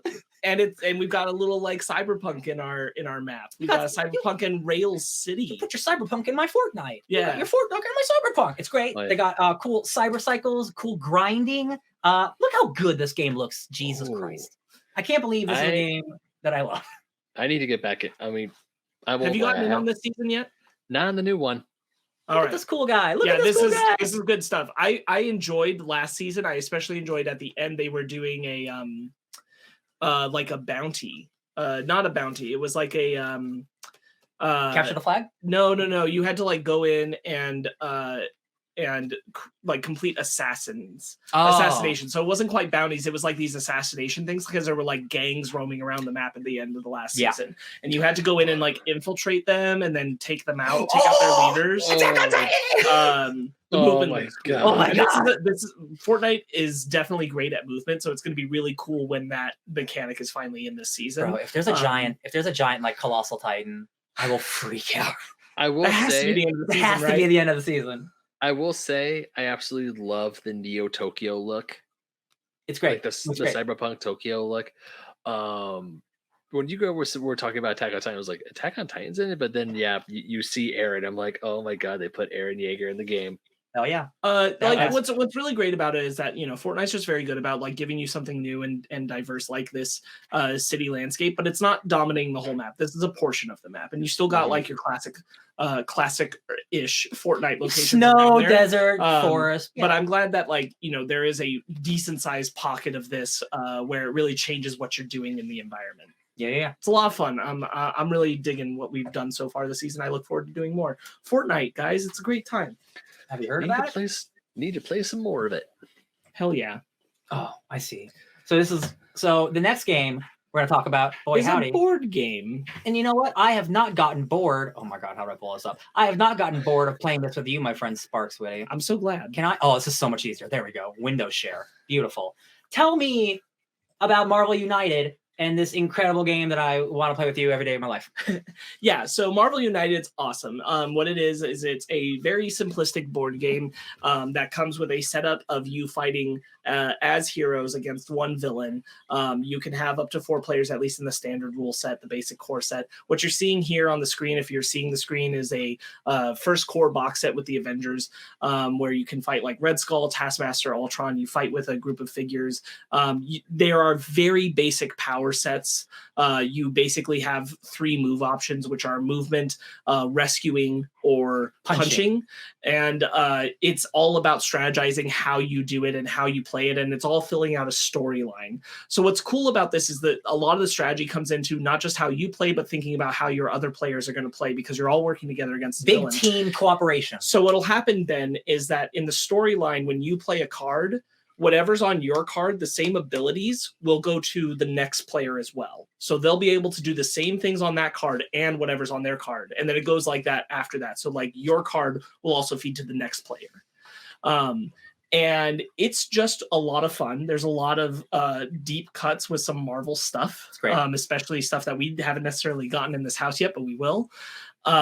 We just got the X-Men core box a little bit ago, which is really great because it also adds the ability for you to play hero versus villain. So 5 people can play against 1 person playing the villain, and that's a new mechanic. There's also a solo mode where you play as Charles Xavier, and a version where you play 1v1 as Charles versus Magneto. My favorite new thing, because you're playing only as heroes for all these different things, right? With the X-Men, they introduce you playing as villains who become heroes. So Mystique and Magneto are both villains. You can also play them as anti-heroes. And that just riles me up in all the ways. I love it. I love Mystique. We fought her. She was spicy. But we beat her. All the little figurines that you're seeing on the screen, Ben, they are very cute. They're well detailed. You can paint them if you want to. Oh yeah. It's a super fun, super easy game.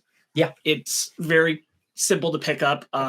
You have this whole mechanic of like when you go to locations, you can be fighting things directly from the villain, or you can just be beating up thugs or rescuing civilians, and all that works towards stopping the villain's plot.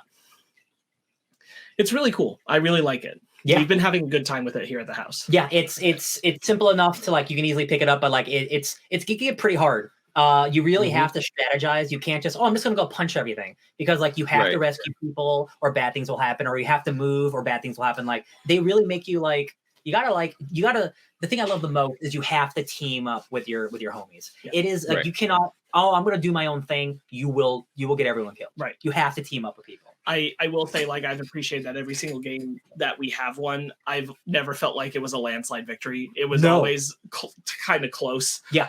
So I think it's a well-balanced game. I think it is challenging, and there's even challenge cards you can add to make it more challenging, all kinds of things you can do. Yeah. And the variety of just how things can stack against you is so it never feels like the same game, even if you're fighting the same villain, or playing with the same heroes, is really great. Yeah, well, fighting Mystique like 8/10 of the way there, like, oh, we're gonna lose, and then we did something. I'm like, oh, now we get to punch her, and we just punched her a lot. We punched her so hard in like 2 turns, and we beat her. And I'm like, wow. And so we went from like losing to like winning real quick. And so there is an amount of like, you kind of want to think about the kind of hero you're playing, because like if you're all brawlers, let's say you're all Wolverine, Hulk, and who's another person who punches really like a lot? Black Panther? Let's say Captain America. I think Captain America actually does a lot of hits. Yeah. So let's say that's your 3-man team. You've got Hulk, Wolverine, and Captain America. That's great. You can do a lot of punches. You know what you're probably not doing a lot of? Saving. Yeah. And you're going to have a really hard time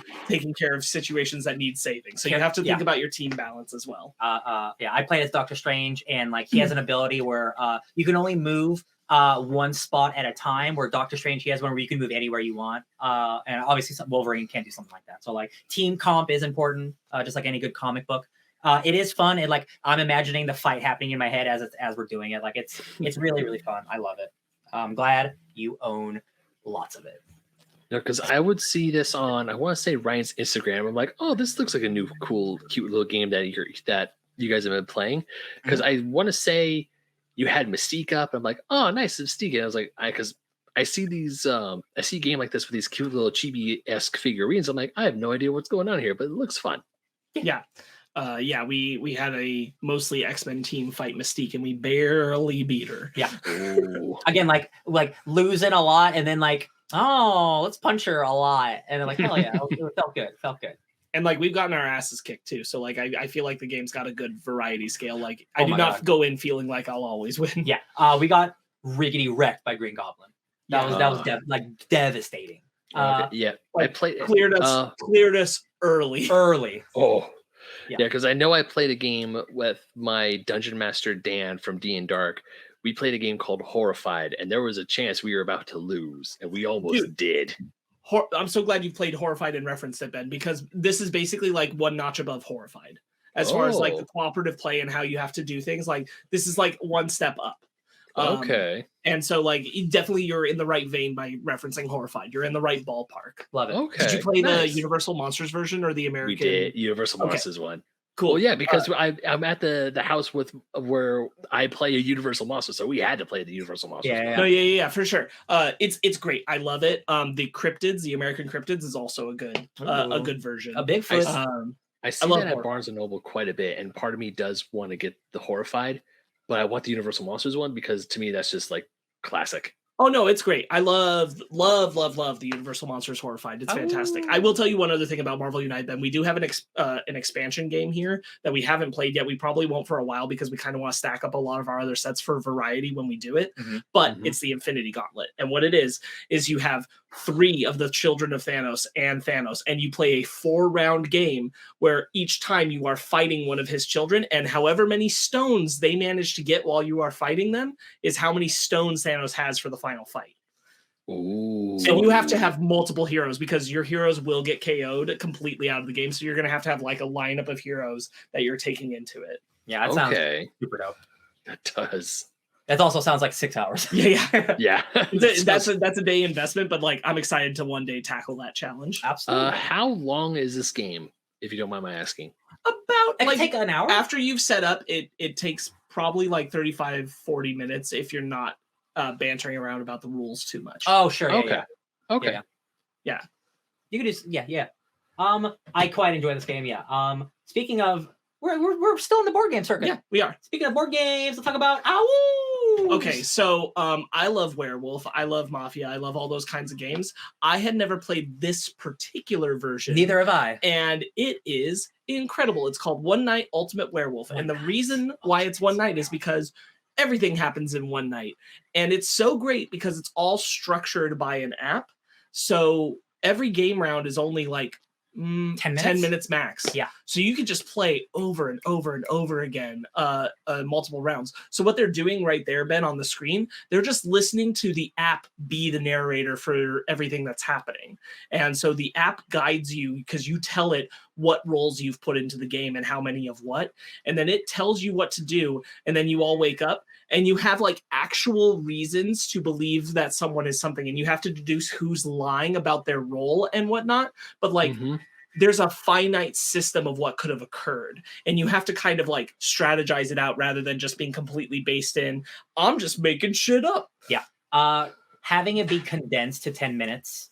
I was like, I knew that I like, obviously the popular game, like I knew it would be good, but like shortening it actually makes me like it more because it's just so much more intense because like everything is happening so much faster.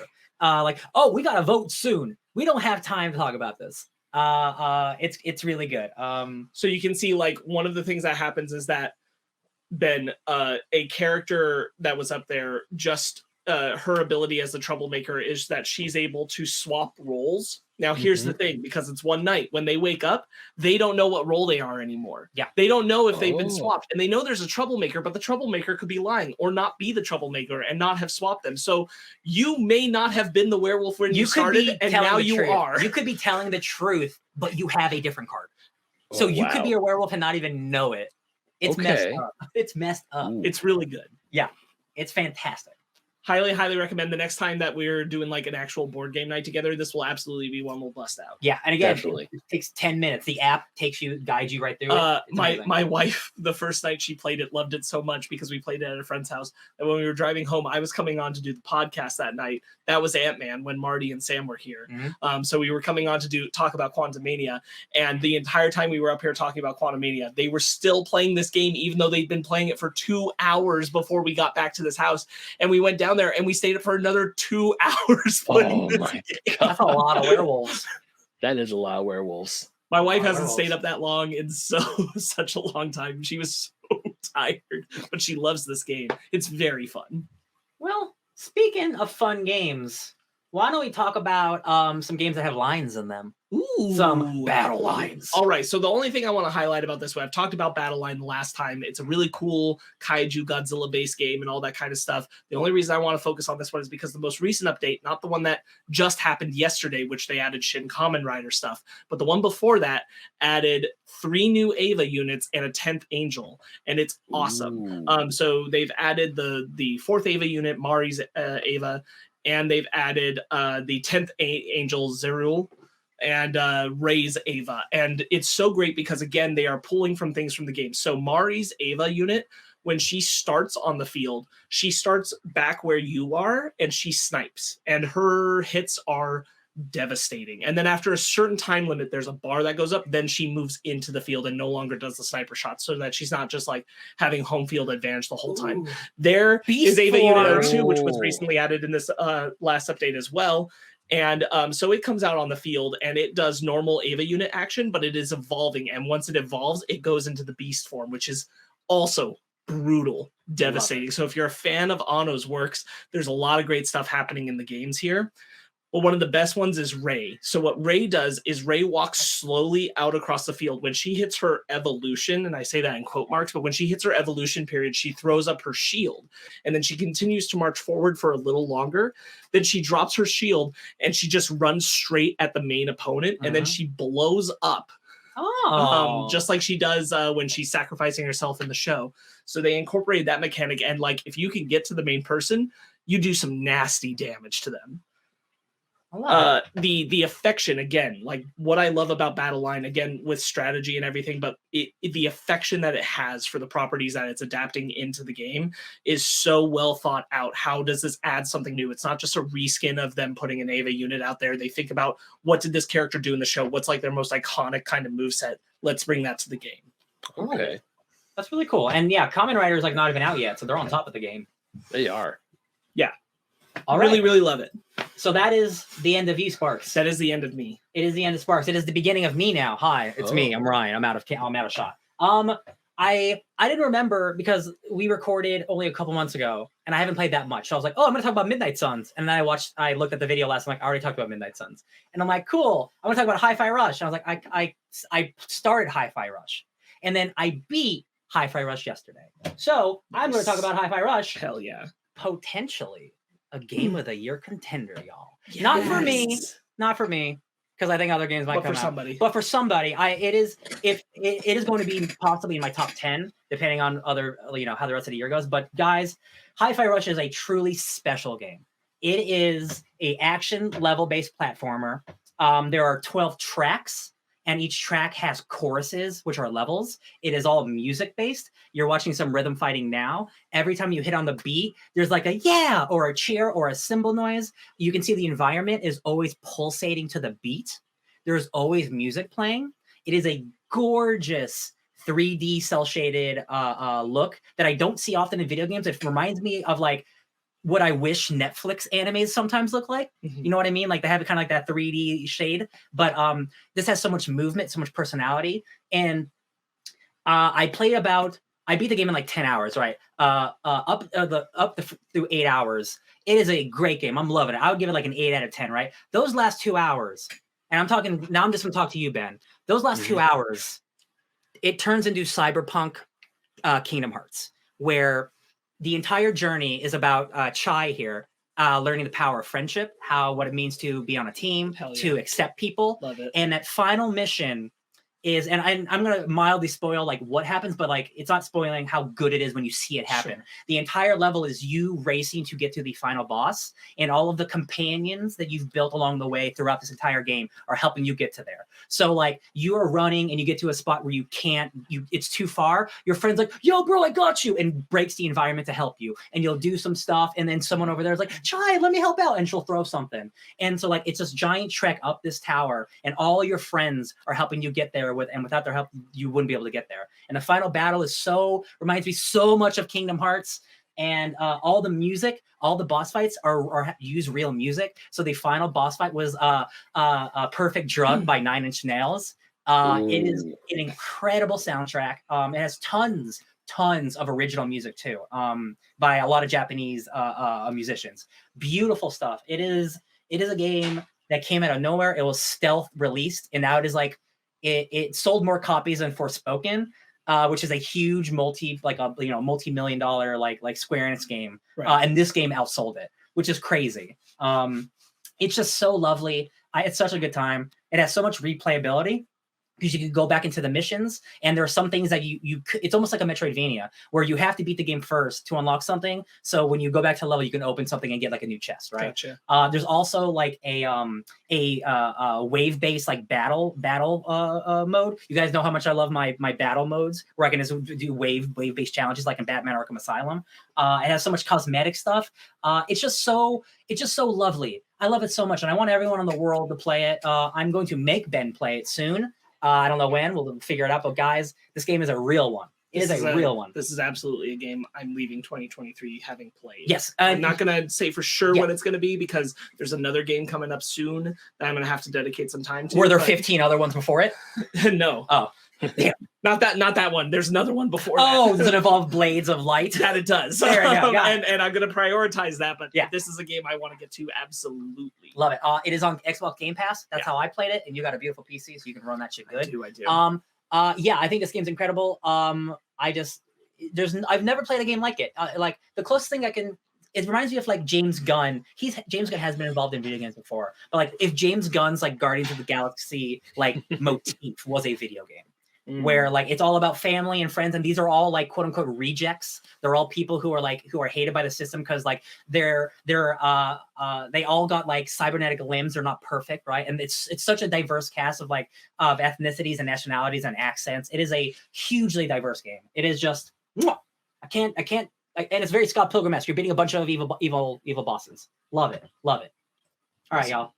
That's like really the only big game that I played, because since then I have bought this bitch. It's called an Oculus Quest. Quest. So I've been playing a lot of VR games. I'm just gonna talk about a couple real quick.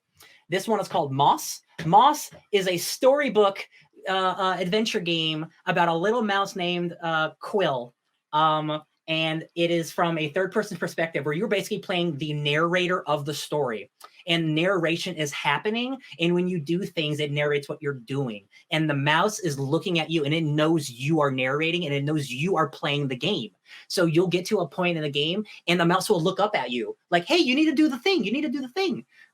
It's so cute. It is so cute. And and I just love it. I think it's a great time. There's a sequel, and I'll get that afterwards. But Moss, it has great reviews.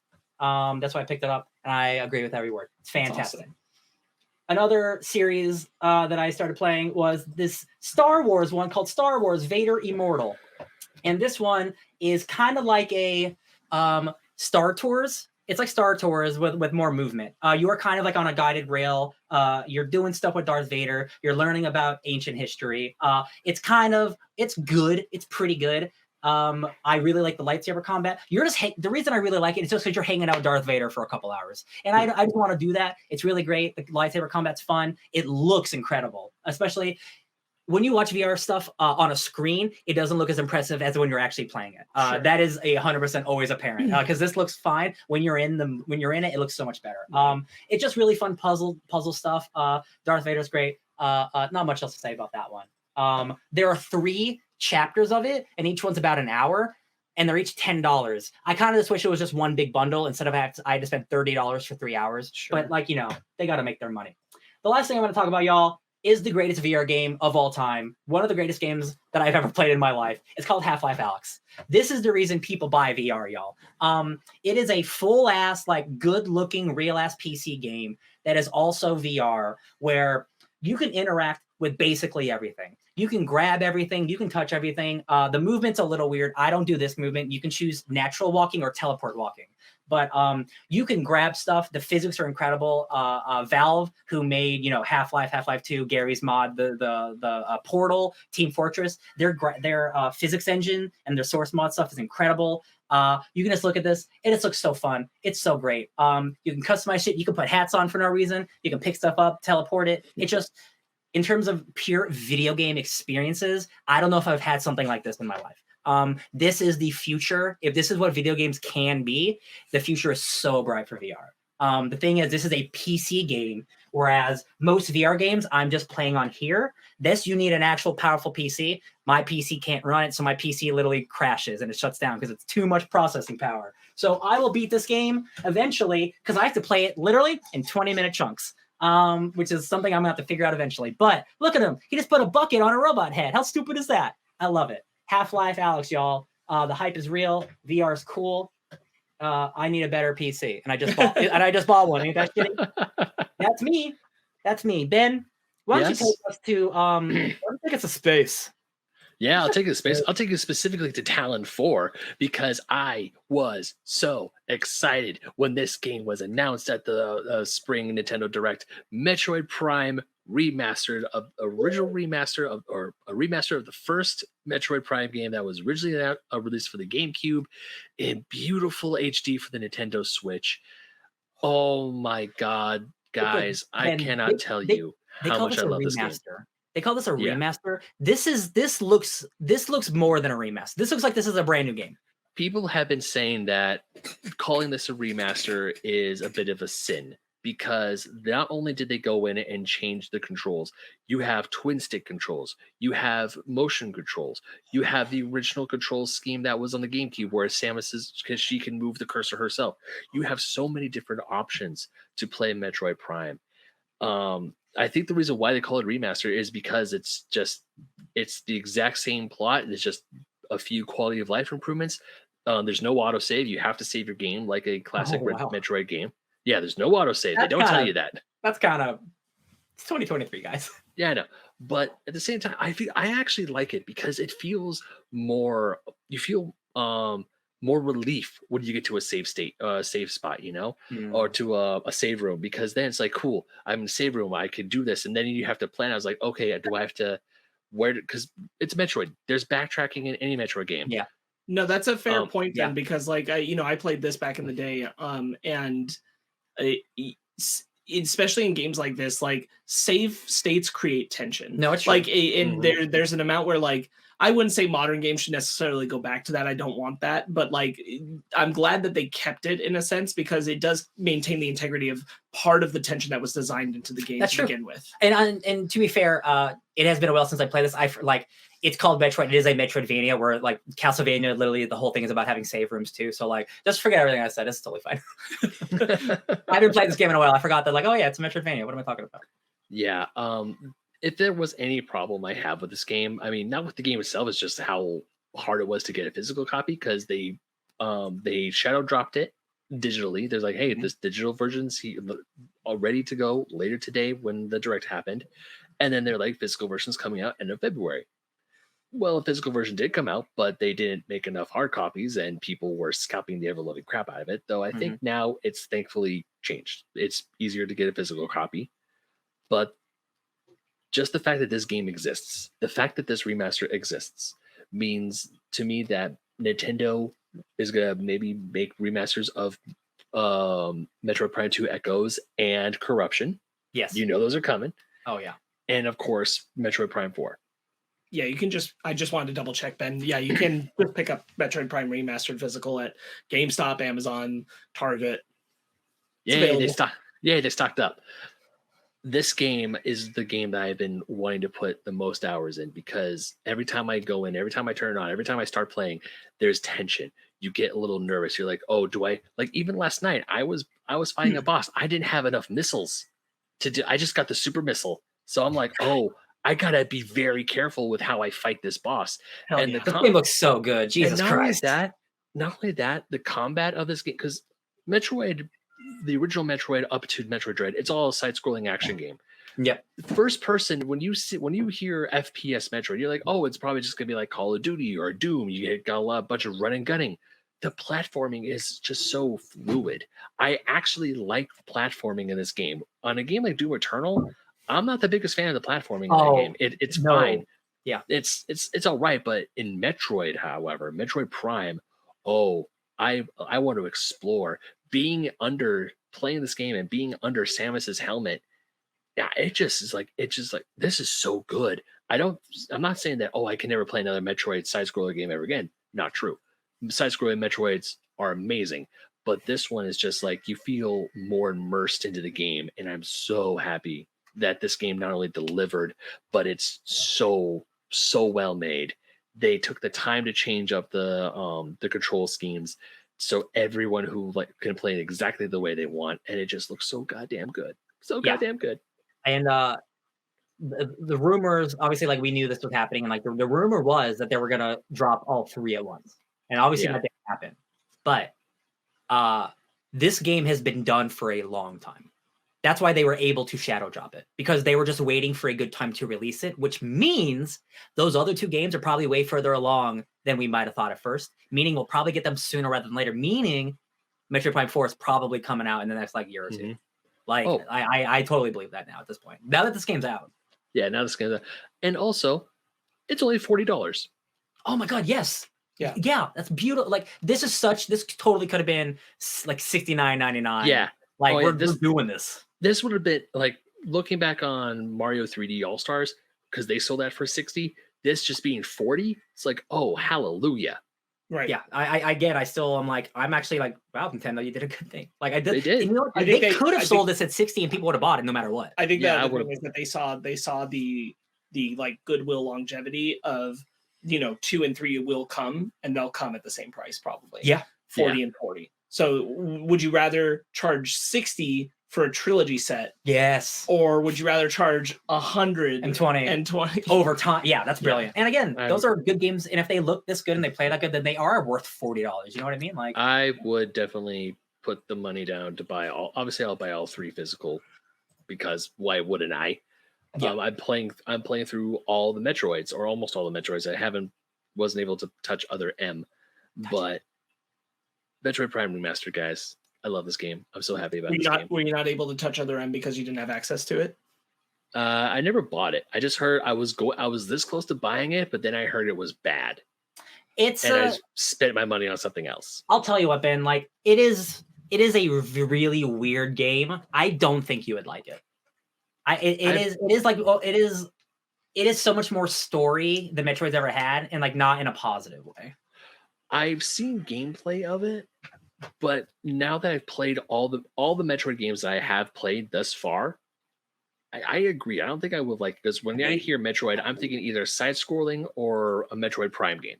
Yeah, they tried to do something new with it, and it just didn't work out. God bless them for trying. I wouldn't say trying something new is bad, but I did hear problems with the story, and when you hear a Metroid game, everyone's like, "Oh my god, Metroid, yay!" But then they play that other M, and they're like, "Wait, this isn't really Metroid, though." Yeah. Well, speaking of things that they are what they are, why don't we go back to the origins of things and how they turned out to be? Because we're on chapter 16 of this particular franchise, but Ben, you went back to the beginning. Tell me about FF Uno. I did. So I played and beat the original Final Fantasy on my PlayStation Vita. There's a PSP version of the original game. Obviously, at this point in time, the pixel remasters are coming out.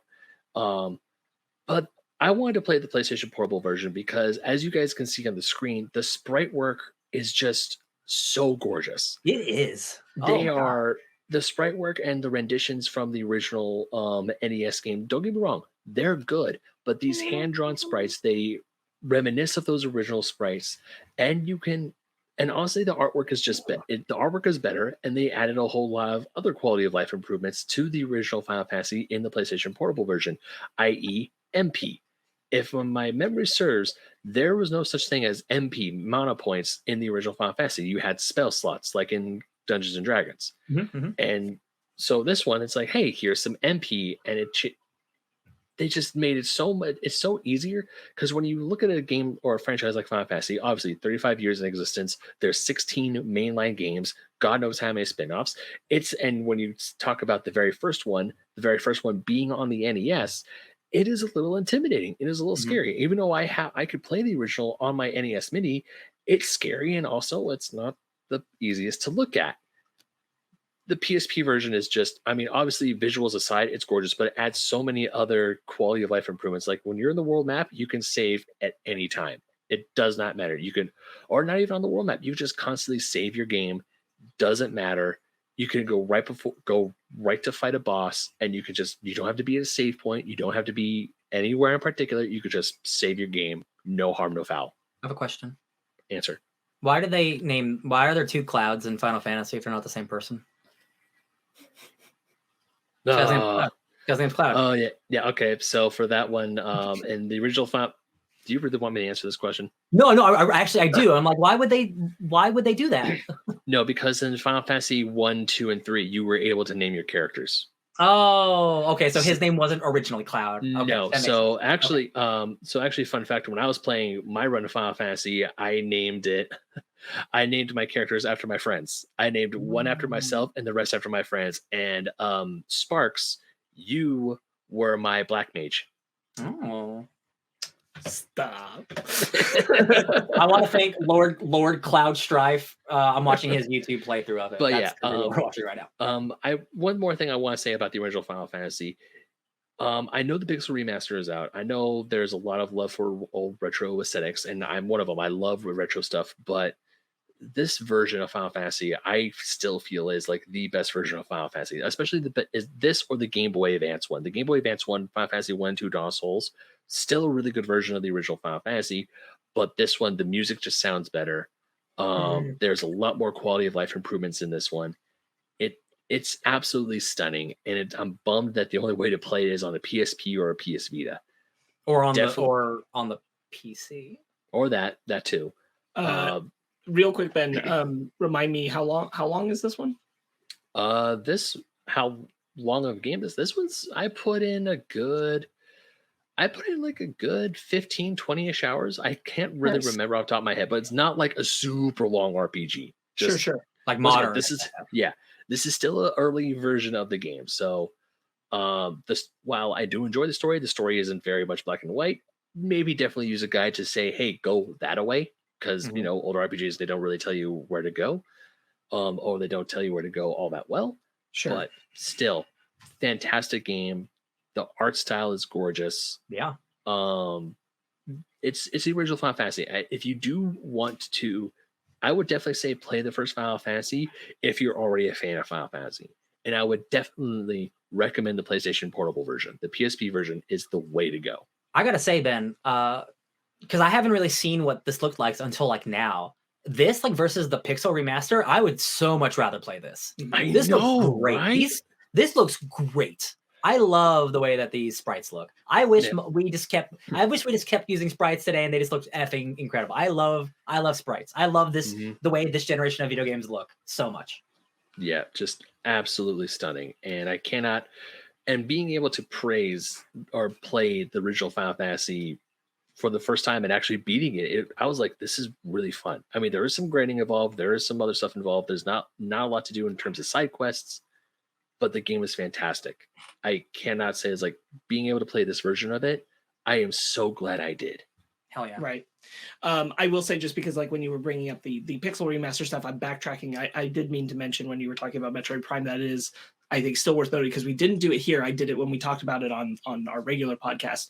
I still think it's a shame that the Metroid Prime remaster decided not to credit everyone who worked on the original game. Oh yeah. In the credits, and just said, thanks to the team. Thanks to but y'all. without naming people. Yeah, I think that's still shitty. I agree. Yeah. Just pointing that out, because you Yeah. made me think of it when you brought up the change in the pixel remaster stuff. Mhm. Yeah, credit people who make things. It's pretty easy. Yeah. Speaking, no, Of easy. Ben, I just know, how much do you love Sonic Frontiers? Is what I want to know. Honestly, I really am having fun with Sonic Frontiers. I did not know how. I was kind of, how to describe Sonic Frontiers. I was very cautious because I didn't know how I was gonna like the whole open zone bit. Mhm. I love it. I mean, the open zone, the combat, a lot of the combat stuff that we saw happens out in open zone. Just exploring the islands, just doing all this stuff outside, and then doing those running stages to get those keys to open up the Chaos Emeralds. It's really fun, and you definitely get a feeling of, oh my god, there's so much, but it's so much fun to run around in. It really truly is. It's I mean, I keep Sega was really mad that that this game was constantly compared to Breath of the Wild. It is, but at the same time, it's It's taking still- inspiration. Yeah, it's still- taking from other games is not a bad thing. no, it's still really fun, and the combat is actually a lot more fluid than I thought it was. Only times Essentially. where I get annoyed is every once in a while my screen kind of just like jumps back and forth and does stuff that I don't necessarily want to do, but it doesn't make me like rage quit and yell at the game. It is truly a very fun experience. And yeah, they're doing a Shin God. When I fought this Titan and it did the Shin Godzilla bit, I'm like, oh, that's cool. Ben, I gotta be honest. This like 4K footage, this looks good. It That does. monster looks way better than I remember it looking. No, so when I was playing on my PS5, I went into the settings and I switched because it was like, oh, power more to graphics or performance. I'm like, let me switch it to performance. 60 FPS frames, silky smooth. I'm like, always. I was like, Frame rate 60 frames a second is so important. It literally doubles the frames. It makes it look so smooth. I can never go back to 30 now that I'm in the PS5 60 frames of life. I can't go back. That's why I'll probably never play Gotham Knights, because that's 30 frames per second next gen game. Yeah, because when I saw, because I would remember I was seeing footage of Sonic Frontiers. I'm like, why does my game look a lot slower than this? And then I went into the thing, I switched it over. And I'm like, oh, this is Performance. look at You always want performance. this. Yeah, Yeah. always do performance. This game has had such an interesting life cycle, because like when it got announced, people were really excited with the teaser, right? And then we saw it, and a lot of people are like, I don't know about this. Now that the game's out and it's been out, people like this game a lot. Yeah, They accept it for what it is, and they're like, yo, this is a really great podcast game where you just run around really. That's why I honestly am probably going to play it this year, because I think this looks really fun. Yeah. And if I could just turn my brain off, and because I don't care about Sonic's story, and I'm sure the story in here is fine. I'm not going to care about it. Doing this looks pretty fun listening to a podcast. I'm going to be honest. I will definitely say this game is very much it gets me into the trap of just one more enter thing here. Yeah. It's like, oh, just let me do one more side thing, or let me just do one more Knuckles interaction, or you know what? Okay, let's just do one more speed stage. Let's do that. It's like, let's just do one more boss fight. Let's just go ahead and do that. It was very much a one more thing, and then I look at my clock and go, oh, I should have gone to bed hours ago. It does still like it. They just place random shit everywhere. It does not like there's an ounce of thought put into this.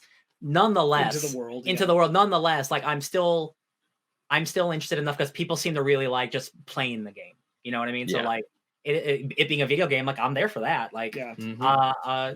the positive reception is just really interesting to see. It's like, yeah, again, this game actually rips. Just like, don't think about it too hard. I'm like, yeah, cool. You got it. I'm excited. I'm glad that you like it because I know you're a big Sonic boy, but like, we were worried about this one, and it looks like, nah, man, it could be fun. Story, don't worry about it. Like, you know, technical issues aside and stuff. Like, it looks like a good time. Yeah, just go run. Just go fast. Just go out and start running. Fast. Gotta go fast. Also, you get Supersonic like really early. That's crazy. You get Supersonic, I want to say, in every single island. Okay. So it's okay. It's not like you get it as an ability early. Okay, right. That makes sense. Okay. Well, speaking of abilities, you want to talk about eating as an ability, Ben? God, I love this. Kirby's I'm so good with transitions, I know. I know, Kirby's Return to Dreamland Deluxe, or Return to Dreamland Remastered. Yeah. So, as you guys know, me and my now fiance, we were playing Kirby in the Forgotten Land. I still say it's a great co-op game. This one is a classic side-scrolling Kirby game with co-op as well, where your friend can either play as King DDD, Meta Knight, or another Kirby and get the Kirby effects. What system was this on originally? Return to Dreamland. Originally this was on the Wii, the WiiU, I want to say. Gotcha. Or maybe the Wii. I could be wrong. I think it was the Wii. I think I played this game on the Wii. I'm gonna look it up. You talk. Yeah, I mean, it's a simple. I don't want to call it simple Kirby gaming and say that it's a bad thing. Kirby games are simple and they're just so damn fun. As you can see, the art style is absolutely gorgeous. And in Return to Dreamland, they added a few new powers, like the mech power up, which makes Kirby look like a Gundam. And that I was like, that is so cool. And there's also a whole bunch of other great mini games they can play. Fanny and I were having so much fun playing these mini games, and it was this great back and forth. Like, she would beat me in a few, I would beat her in a few. This is a fantastic game where you can play the main story, but also just get lost in the mini games and just have fun playing it for hours. Highly recommend it. I really like the art style is great, but I love how thick the dark black lines are around him. I think that's a great art style. So this game originally came out in 2011 on the Wii. So 12 years ago, I definitely played this because the year before that, it was the year of Kirby, and Kirby's Epic Yarn came out, and I played the shit out of that cute ass game, and I was in a Kirby mood because then like less than a year later, this game came out. So these are the two Kirby games I played, and that was a decade ago. Well, now it's on the Switch. Now it's on the Switch. It looks great. Yeah, definitely. So much fun to play. And it supports 4-player multiplayer too. So awesome, man. Love it. Well, let's bring it full circle. With some circular balls. Why don't we? Let's talk about some of Knockout City. Ben, you playing some of that. I have been playing some of that, and also I'm actually kind of upset at myself because I did not do the data transfer before the deadline, and I lost all my stuff. All my cosmetics, when Epic took over. Right. Yeah. Damn, that sucks, bro. Yeah. I mean, other than that, the game is still fun to play. It's just kind of hurts when I'm playing with Brandon. He has all his cosmetics still up, and I'm just like, they ran like the little jacket guy, and I'm like, this sucks. But once again, the game is ending, or the servers are shutting down in June. I did not, as far as I can remember, I have not spent any money on this game. I didn't buy any of the cosmetics with any of my real money, so it's like, all right, nothing was really lost. But as we talked about earlier, it is a bummer because this game is fun. Yeah, it's very innovative as a dodgeball game. It is this is not the type of a dodgeball game you would think to play. Have this big open arena, and you have we were a part of Pew Pew City, which I loved, but it is a bummer. Oh my god, that's so smart. But you could still anyone do that. Yeah. Those are pro gamers. Yeah. I was talking I'm not gonna say I was talking shit, but I definitely, the gameplay of Knockout City was never my problem with it. Right. Honestly, it was just the weird way they handled all the stuff we talked about in the past. But the game itself is awesome. I do hope they find a way to because there isn't another dodgeball game out like this. The closest, and it's a good idea for a multiplayer. Absolutely, thing. The closest thing, and it's not even comparable. But Ben, we played Windjammers, and that's a frisbee 1v1 game. Mm-hmm. That's the closest comparison I can think of something like this. I remember Time and Rush. But yeah, the gameplay of Knockout City is awesome. I do hope it can continue some way. Keep an eye on the Basement Arcade, regular Basement Arcade, channel here. We'll be trying to bring some Knockout City videos into the end of its lifespan here. Who knows? Maybe even I'll pop on there. one Who last knows? time. Well, Special appearance from Ryan Eliopoulos. well, that will do it for the trailer park. And I do think that's the end of the episode, unless we have anything else to discuss.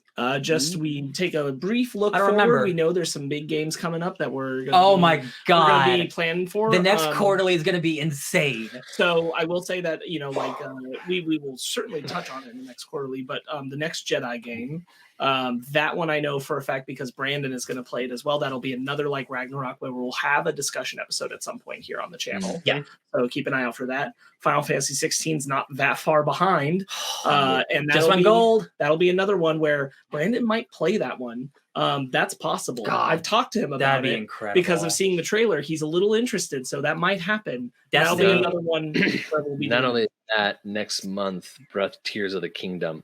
Yes. Oh, Yeah, that's all- too many that's all you two. games. And you just got me a Switch and I can find. Oh yeah, like I gotta get back to Pokemon, but man, Zelda. Oh shit, I'm excited. I also need to get you guys, please feel free to go off and make a Tears of the Kingdom discussion whenever you are up to it. And I'm sure there's also even more need than to get that, back more games than that. But like I need to do those are such big games already. God, Yeah. love it. So there's going to be a lot to talk about on the channel, either in our next quarterly here as separate discussions. There's a lot coming up. There's also we don't need to pull up the trailer right here. It's fine, but Redfall. which is apparently good. Yes, shit. I'm so excited. Redfall. Oh. I'm excited for. Look at that's not true anymore. No, Suicide no. Squad got delayed. That's Yeah. not in May anymore. What I will say, just briefly, because I'm sure we're also going to talk about our regular episode that we'll record tomorrow, but will come out before this comes out. They just dropped a trailer yesterday for the next Sonic game, and it's not what anybody thought it would be. Oh my god, they killed him. The murder of Sonic the Hedgehog. Which is Ben, we can play looks- that on Steam together. We can. Stylish and cute as shit. It's a visual novel. Yeah. Unbelievable. Potentially the best thing Sonic team's made in years. Very cool. Very cool. I'm excited about that. And they dropped it the same day they released the trailer, so it's out now. Also, it Um, was like April Fool's Day too, which was close Dicey. enough. And I was Dicey. like, Yeah. "Ooh, really, guys?" Yeah. Love They knew who they were playing with. Yeah. So there's a lot to talk about in the near future. So keep Yeah, your ears man. open. Man, the summer of games is approaching. Oh, man, yeah. Final Fantasy 16. I am dripping with I'm anticipation. I'm excited for Jedi to come out, especially with that last trailer. We talked Yeah. about it a bit on the Fake Nerd podcast. There's definitely some story elements that I'm now very interested in and invested in. You and I are both about to read that book. Yeah. For the interim. Hell yeah. But I'd be lying if I said that I'm not like, man, I'm excited to play Jedi. I got to clear Jedi so I can make sure I can play Final Fantasy 16. Ben, did you see they released so much, like they did like a full hour-long presentation. So they went into the open world, they showed us the combat, they introduced us to all the characters. Like that game is a video game, man. I'm so excited. Do you think, as we suspected, that it is going to be the first like true PS5 game? Yeah, yeah. The way they're talking about it, like there's no way we could have put this on PS4. It's simply too much. Right. It's too much. And I love it. I'm just looking at that Final Fantasy Tears of the Kingdom, and I'm just like, and now of course Resident Evil 4 is out because I want that. I'm like, oh, my backlog, but right now more importantly it's like, oh, my bank account. Yeah. Luckily, only a couple of them are like 100-hour open world RPGs. Only a couple. Yeah. Only a couple. Only two Only of the a four. couple. Only 2 in the next 3 months. Aye. What a problem to have. God. I know, right? Oh God. my god, yeah. This next quarterly is gonna be stacked. Spicy. All right, friends. I think that will do it. Hell yeah. I believe that will do it. So, of course, you can catch. This is Base Arcade Pause Menu. This is a show where we just say hang out. This is the quarterly. So every 4 times a year, you'll see the 3 of us talking about shit about cool video game stuff. And of course, you can catch all 3 of us plus Brandon on the Fake Nerd podcast, which is our main mothership show that you can watch live on this channel every single Sunday. And also, of course, you can listen as well because we're on audio as well. I mean, yay. Yeah. And also you can, if you want more Fake Nerd stuff, like stuff with conversations, the real score, which is coming out at the time of this recording, hasn't come out yet, but will soon. And that's going to be really, really awesome. And a whole bunch of other shows. Go ahead and check out fakenerdpodcast.com. And if you want to get in touch with us personally, I am Ben Magnet27, Instagram, Twitter, and TikTok. And I also write for Old School Gamer Magazine, Fusion Gaming Magazine, and GoNintendo.com. And where can they find you, Ryan?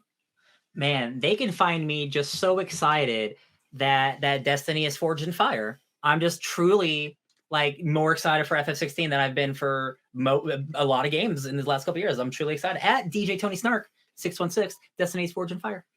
Woohoo! What about you, Sparks? You can find me racing to the end of Ragnarok so I can clear the way into Survivor and then dump myself into Final Fantasy 16 at SparksWitty on Instagram and Twitter, SPARKZWitty. Alrighty, well, we got some big 3 months coming up in front of us, gentlemen. So, it's gonna be a good time. Well, anyways, until then, unpause.